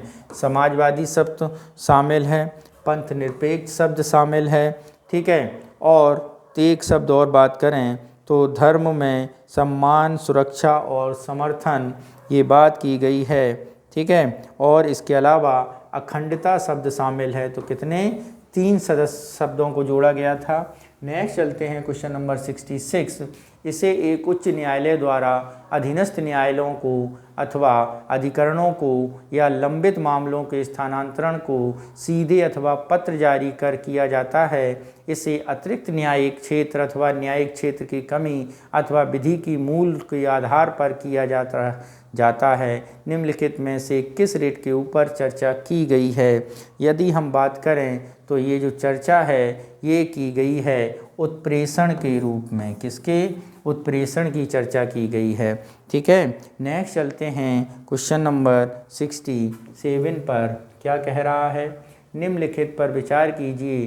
अंतःकरण की स्वतंत्रता, धार्मिक विश्वास को अबाध रूप में मानने का अधिकार, धार्मिक आचरण का अधिकार, धार्मिक प्रचार का अधिकार, उपरोक्त में से कितने भारत के अनुसंविधान के अनुच्छेद 25 के अंतर्गत आते हैं? तो अंतःकरण की स्वतंत्रता, धार्मिक विश्वास की स्वतंत्रता, धार्मिक आचरण का अधिकार, धार्मिक प्रचार का अधिकार, ये चारों आपके आर्टिकल 25 के अंतर्गत आते हैं, ठीक है। नेक्स्ट चलते हैं क्वेश्चन नंबर 68 पर। किस पर? 68 पर। देखते हैं 68।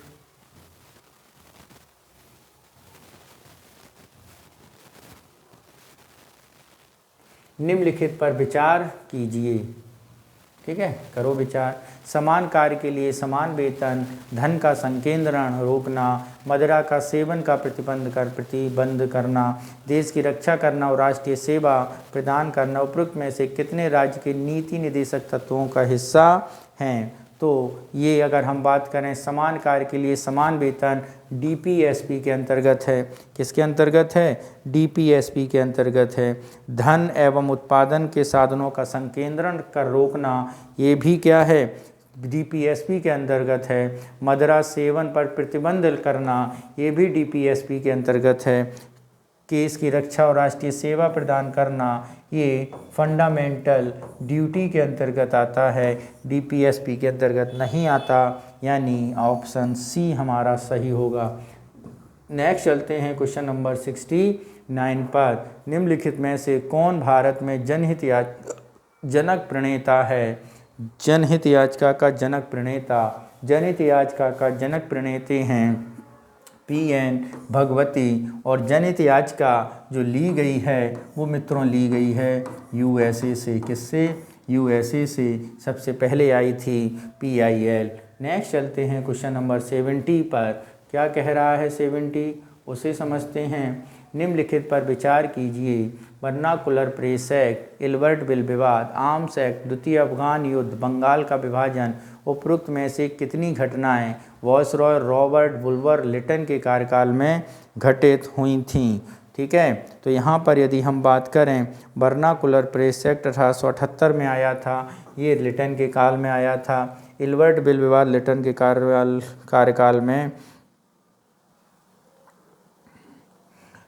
कार्यकाल में नहीं आया था, जबकि द्वितीय अफगान युद्ध लिटन के कार्यकाल में आया था। ठीक है, और बंगाल का विभाजन लिटन के कार्यकाल में नहीं आया था। आर्म्स एक्ट लिटन के कार्यकाल में आया था। किसका? लिटन के कार्यकाल में आर्म्स एक्ट भी आया था। यानी 3 जो कार्य हैं वो रॉबर्ट बुल्वर लिटन के कार्यकाल में आए थे। नेक्स्ट चलते हैं क्वेश्चन नंबर 71 पर। भारतीय 19वीं शताब्दी के दौरान तत्वबोधिनी सभा ने सामाजिक धार्मिक आंदोलनों में महत्वपूर्ण भूमिका निभाई थी। अंततः निम्नलिखित में से किस संगठन के साथ इसका विलय हुआ? 19 तत्वबोधिनी सभा का अंततः जिस समाज के साथ हुआ वो समाज है आपका ब्रह्म समाज। किसके साथ? ब्रह्म समाज के साथ हुई थी। तत्वबोधिनी सभा के अगर हम संस्थापक के बारे में बात करें तो वो थे देवेंद्र नाथ टैगोर। कौन थे? देवेंद्र नाथ टैगोर। ठीक है, नेक्स्ट चलते हैं क्वेश्चन नंबर 72 पर। क्या कह रहा है 72, उसे समझते हैं। थियोसॉफिकल सोसाइटी के संदर्भ में इसकी स्थापना एसी बेसेंट ने मद्रास प्रेसिडेंसी में की थी। थियोसॉफिकल सोसाइटी की स्थापना एनी बेसेंट ने मद्रास प्रेसिडेंसी में की थी। ये बात सही नहीं है। इसकी स्थापना हेनरी स्टील ओलकॉट ने और उनकी हेलेना पोलवाना वॉल्स्की ने 1875 में न्यूयॉर्क में की थी। ये बात बिल्कुल गलत है। न्यूयॉर्क में की थी और यहाँ एनी बेसेंट भी नहीं थी। नेक्स्ट है, इसने मानवता सार्वभौम भाईचारे कार्य किया। ये बात बिल्कुल सही। इसने कर्म और पुनर्जन्म हिंदू की मान्यताओं पर प्रहार किया। थियोसॉफिकल सोसाइटी ने कर्म और पुनर्जन्म हिंदू की मान्यताओं का त्याग नहीं किया, बल्कि इसका पुनरीक्षण करने की बात की, निरीक्षण करने की बात की। यानी ऑप्शन 1 हमारा क्या होगा? सही होगा।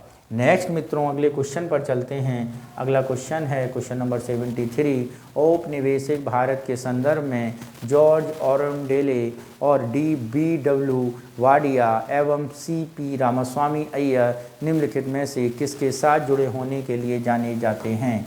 भारतीय राष्ट्रीय कांग्रेस, खिलाफत आंदोलन, होम रूल लीग, स्वदेशी आंदोलन। तो यहाँ पर यदि हम बात करें तो वो किससे जुड़े जाने जाते हैं? होम रूल लीग से जुड़े जाने जाते हैं।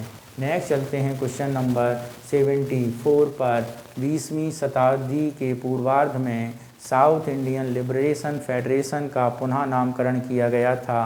द्रविड़ कड़गम, आत्मसम्मान आंदोलन, स्वराज पार्टी और जस्टिस पार्टी। तो 20वीं शताब्दी के पूर्वार्ध में साउथ इंडिया लिबरेशन फेडरेशन का पुनः नाम जस्टिस पार्टी रख दिया गया था। क्या रख दिया गया था? जस्टिस पार्टी, जिसने समाज सुधार के बारे में बात की थी। नेक्स्ट चलते हैं क्वेश्चन नंबर 75 पर। क्या कह रहा है 75, उसे समझते हैं। कॉर्नवालिस कोड के संदर्भ में निम्नलिखित कथनों पर विचार कीजिए। ये वे उपाय थे जिन्होंने औपनिवेशिक भारत में प्रशासनिक ढांचे का गठन किया। भू राजस्व निर्धारण स्थायी रूप से वंशानुगत राजस्व संग्रहकों के पास निर्धारित किया गया था। इसने भारत में विधि की संप्रभुता के संदर्भ में के सिद्धांत की उद्घोषणा की। उपरोक्त में से कितने कथन सत्य हैं? कितने कथन सत्य हैं इसके बारे में बताना है। तो ये वे उपाय थे। तो ये तीनों कथन क्या हैं? बिल्कुल सत्य हैं। ऑप्शन सी हमारा सही होगा। नेक्स्ट चलते हैं क्वेश्चन नंबर 76 पर। क्या कह रहा है 76? राष्ट्रीय शिक्षा परिषद के संदर्भ में निम्नलिखित कथनों पर विचार कीजिए। इसकी शुरुआत वर्ष 1923 में मुख्य रूप से दक्कन में की गई थी। कहाँ पे की गई थी? दक्कन में की गई थी। 1923 में इसकी शुरुआत दक्कन में की गई थी। ओके, इसकी स्थापना विज्ञान प्रौद्योगिकी अध्ययन के लिए बढ़ावा देने के। तो अगर हम बात करें पहले स्टेटमेंट की, तो पहला स्टेटमेंट बिल्कुल गलत है। इसकी स्थापना 1900 में की गई थी। कब की गई थी? 1900 में की गई थी। ठीक है, जबकि दूसरा स्टेटमेंट सही है। तो यहाँ पे ऑप्शन में सही होगा आपका विकल्प बी हमारा सही उत्तर होगा। नेक्स्ट चलते हैं क्वेश्चन नंबर 77। वर्ष 1856 की एक मुश्त बंदोबस्त को सर्वोत्तम निर्दिष्ट करता है। अवध में ब्रिटिश राजस्व बंदोबस्त प्रणाली, उत्तर भारत में महलवाड़ी प्रणाली की शुरुआत, बंगाल में स्थायी बंदोबस्त का कार्यान्वयन, लाहौर संधि। तो यहाँ पर यदि हम बात करें और एक मुश्त बंदोबस्त का सर्वोत्तम निर्दिष्ट करता है तो वो है आपका अवध में ब्रिटिश राजस्व बंदोबस्त प्रणाली। नेक्स्ट है हमारा क्वेश्चन नंबर 78। क्या कह रहा है 78? उसे समझते हैं। निम्नलिखित में से किसने आत्मकथा अमर कथा के नाम से क्रमबद्ध किया? बिपिन चंद्र पाल, रविंद्रनाथ टैगोर, बीना दास, विनोदिनी दासी। तो यहाँ पे यदि हम बात करें कौन सा ऑप्शन सही होगा? 1910 और 13 के बीच आत्मकथा आमार कथा का क्रमबद्ध किया, वो हैं विनोदिनी दासी ने। किसने? विनोदिनी दासी ने। नेक्स्ट चलते हैं क्वेश्चन नंबर 79 पर। क्या है 79? पशुपालन अवसंरचना विकास कोष AHIDF के संदर्भ में निम्नलिखित कथनों पर विचार कीजिए। यह आत्मनिर्भर भारत स्टिमुलस पैकेज की तरह स्थापित एक केंद्र प्रायोजित योजना है। इसका उद्देश्य घरेलू उपभोक्ताओं के लिए गुणवत्तापूर्ण दूध और मांस उत्पाद उपलब्ध कराना है। इसे राष्ट्रीय कृषि एवं ग्रामीण विकास बैंक द्वारा कार्यान्वित किया जाता है। तो कितने कथन सही हैं यहाँ पे? तो यहाँ पे यदि हम बात करें तो यह आत्मनिर्भर भारत स्टिमुलस पैकेज के तहत स्थापित एक क्या है? केंद्रीय क्षेत्र की योजना है। क्या है?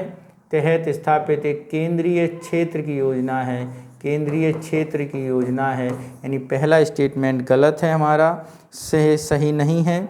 नेक्स्ट है आपका इसका उद्देश्य घरेलू उपभोक्ताओं को गुणवत्ता प्रदान करना, ये बिल्कुल सही है।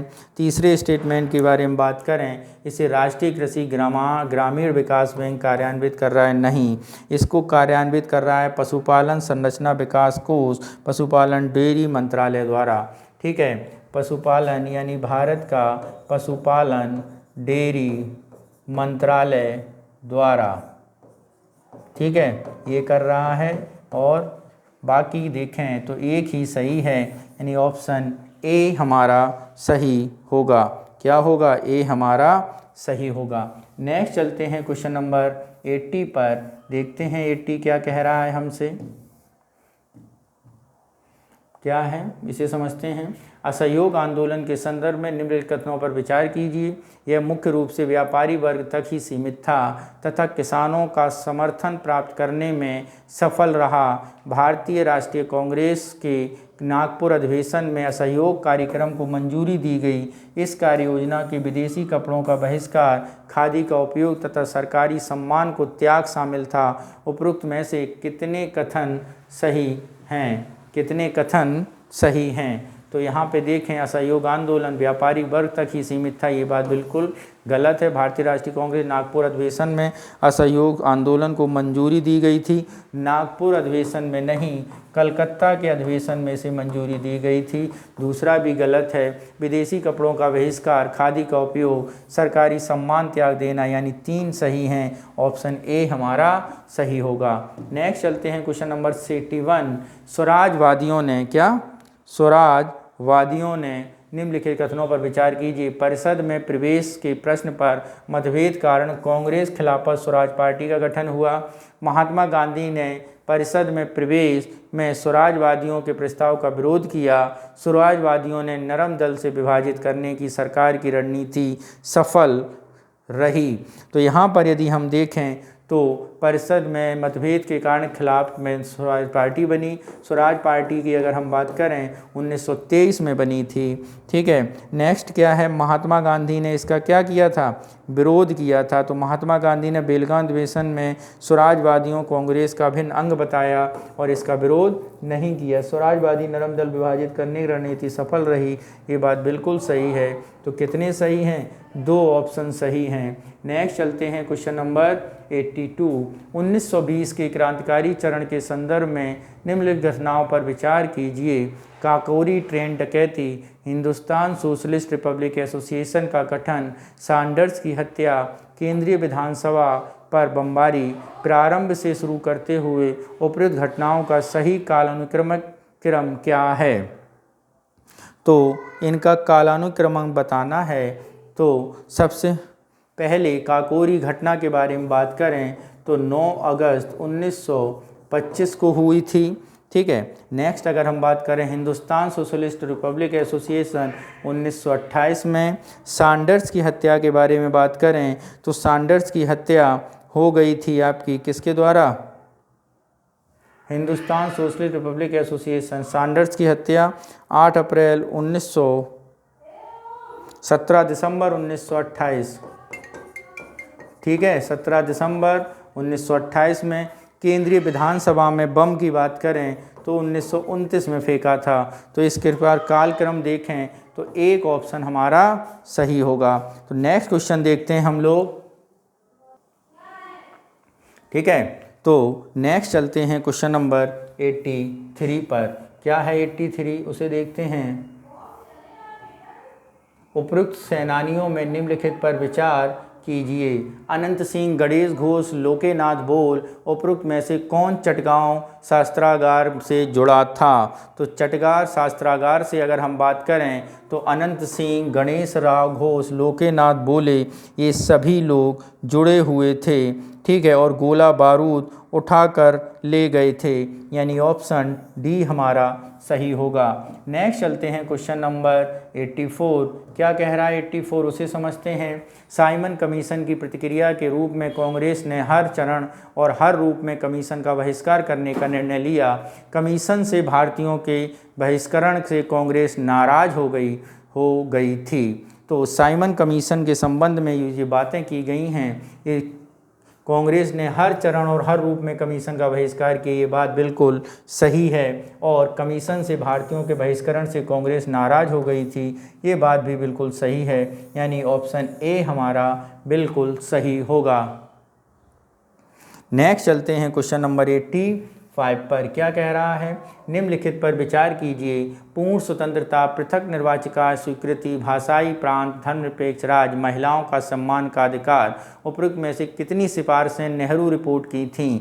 तो उपरोक्त में से अगर हम बात करें कितनी सिफारिशें, पूर्ण स्वतंत्रता के बारे में अगर हम बात करें तो ये डोमिनियन स्टेट के बारे में बात करते थे। किसके बारे में, डोमिनियन स्टेट के बारे में बात की थी। पृथक्करण निर्वाचन की अस्वीकृति, तो प्रथम निर्वाचन की अस्वीकृति की थी। भाषाई प्रांत, महिलाओं के सम्मान का अधिकार, बिल्कुल बात सही है। ठीक है, और आपका धर्मनिरपेक्ष राज्य ये भी सही है, और भाषाई प्रांत ये भी सही है, यानी 4 सही होंगी, यानी ऑप्शन सी हमारा सही होगा। नेक्स्ट चलते हैं क्वेश्चन नंबर 86 पर।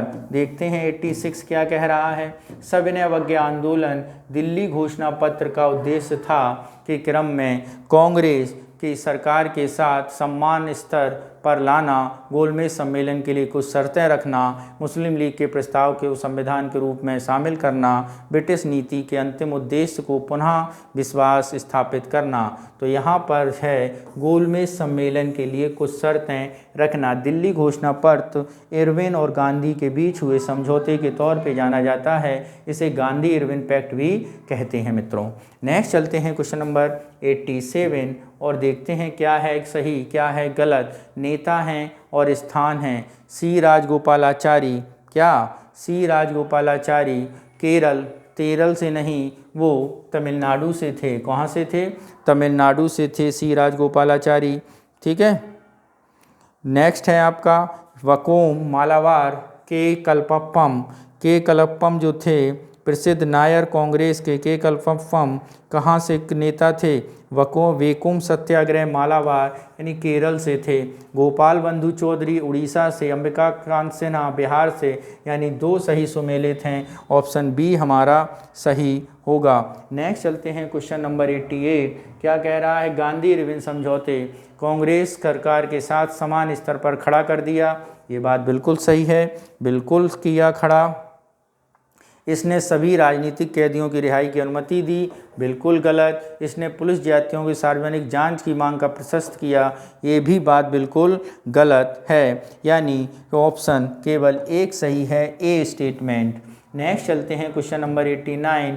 कैबिनेट मिशन योजना के प्रस्ताव के संदर्भ में निम्नलिखित कथनों पर विचार कीजिए। इसने सभी प्रमुख राजनीतिक दलों के समर्थन से एक अंतरिम सरकार बनाने की परिकल्पना की। 2, इसने मुसलमानों की आकांक्षाओं को पूरा करने के लिए पूर्ण पाकिस्तान की मांग का समर्थन किया। ठीक है, पूर्ण पाकिस्तान की मांग का समर्थन किया।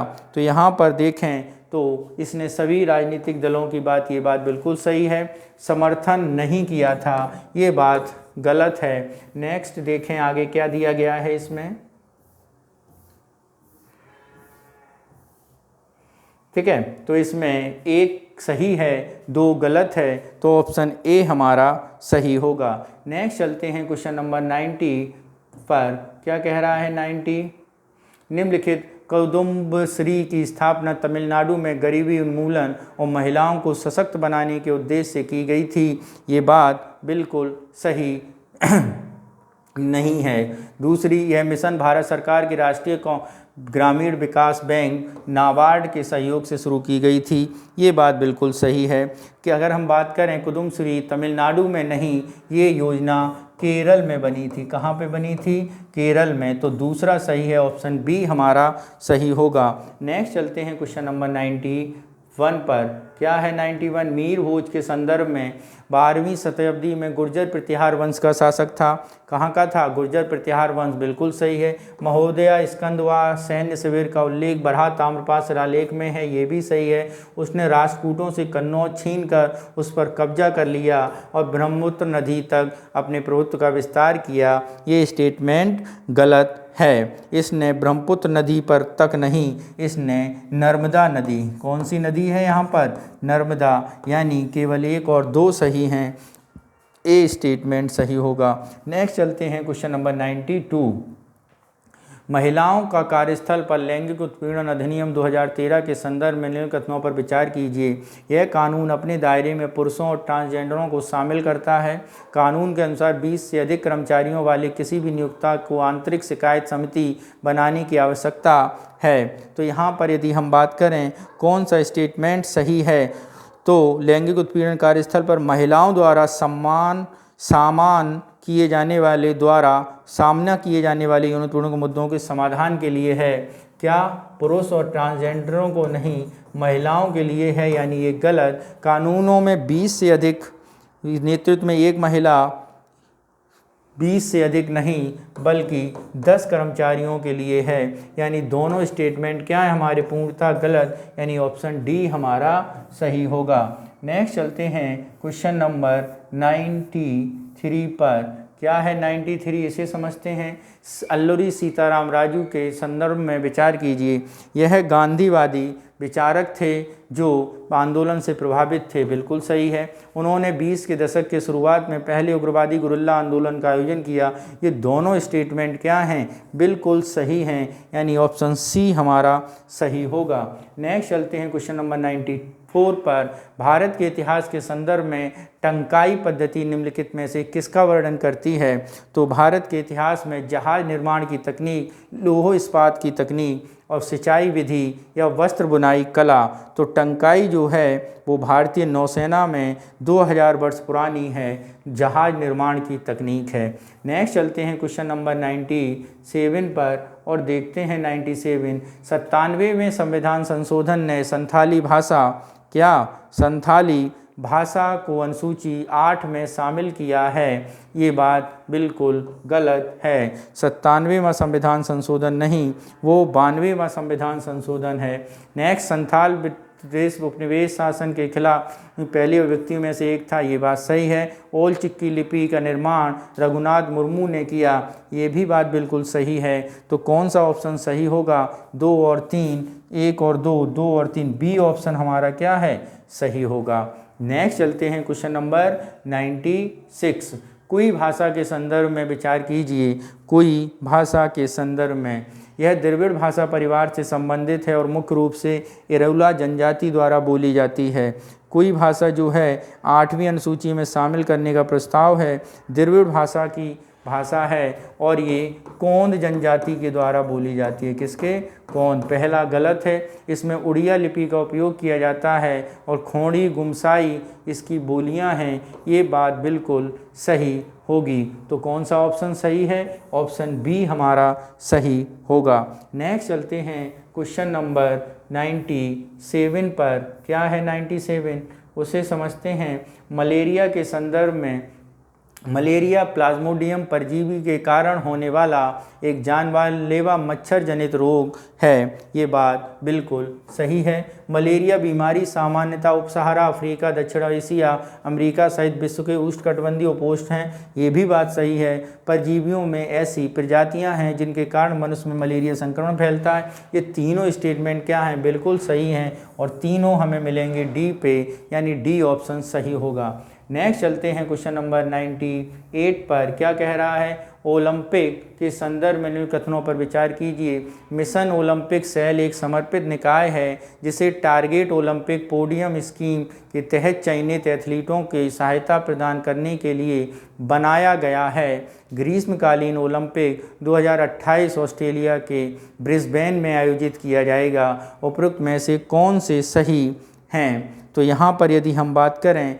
उपरोक्त से जो बात की गई है उसमें आपको बताएं कि मिशन समर्पित निकाय है, ये बात बिल्कुल सही है। ग्रीष्मकालीन ओलंपिक 2028 में लॉस एंजलिस, कहाँ? ऑस्ट्रेलिया के ब्रिस्बेन में नहीं, Los Angeles America, Los Angeles America से ये बात सही होगी। दूसरा गलत, पहला सही, यानी ए ऑप्शन सही होगा। नेक्स्ट चलते हैं क्वेश्चन नंबर 99। क्या है? UN विमेन संदर्भ में विचार कीजिए। यह लैंगिक समानता में महिलाओं के सशक्तिकरण समर्पित संयुक्त राष्ट्र की इकाई है, सही है। UN विमेन का मुख्यालय स्विट्जरलैंड जिनेवा में है। तो यदि हम मुख्यालय की बात करें तो इसका मुख्यालय मित्रों आपका न्यूयॉर्क सिटी में है। कहाँ पे है? न्यूयॉर्क सिटी में है इसका मुख्यालय। तो दूसरा स्टेटमेंट गलत हो जाएगा, ए ऑप्शन हमारा सही होगा। आज का अंतिम क्वेश्चन देखते हैं। Graded response action plan GRAP संदर्भ में निम्नलिखित कथनों पर विचार कीजिए। यह दिल्ली की वायु गुणवत्ता सूचकांक स्तर पर आधारित एक अल्पकालिक प्रतिक्रिया तंत्र है। इसे सबसे पहले वायु प्रदूषण निवारण और नियंत्रण अधिनियम 1981 के तहत दिया गया था। तो यदि हम बात करें, इसको 2017 के अंतर्गत अधिसूचित किया गया है। किसके? 2017 के अंतर्गत, ठीक है। और इसे ग्रेडेड 2016 प्रदूषण नियंत्रण अधिनियम 2016 के अंतर्गत दूसरा गलत है, जबकि पहला सही है, यानी ऑप्शन ए हमारा सही होगा।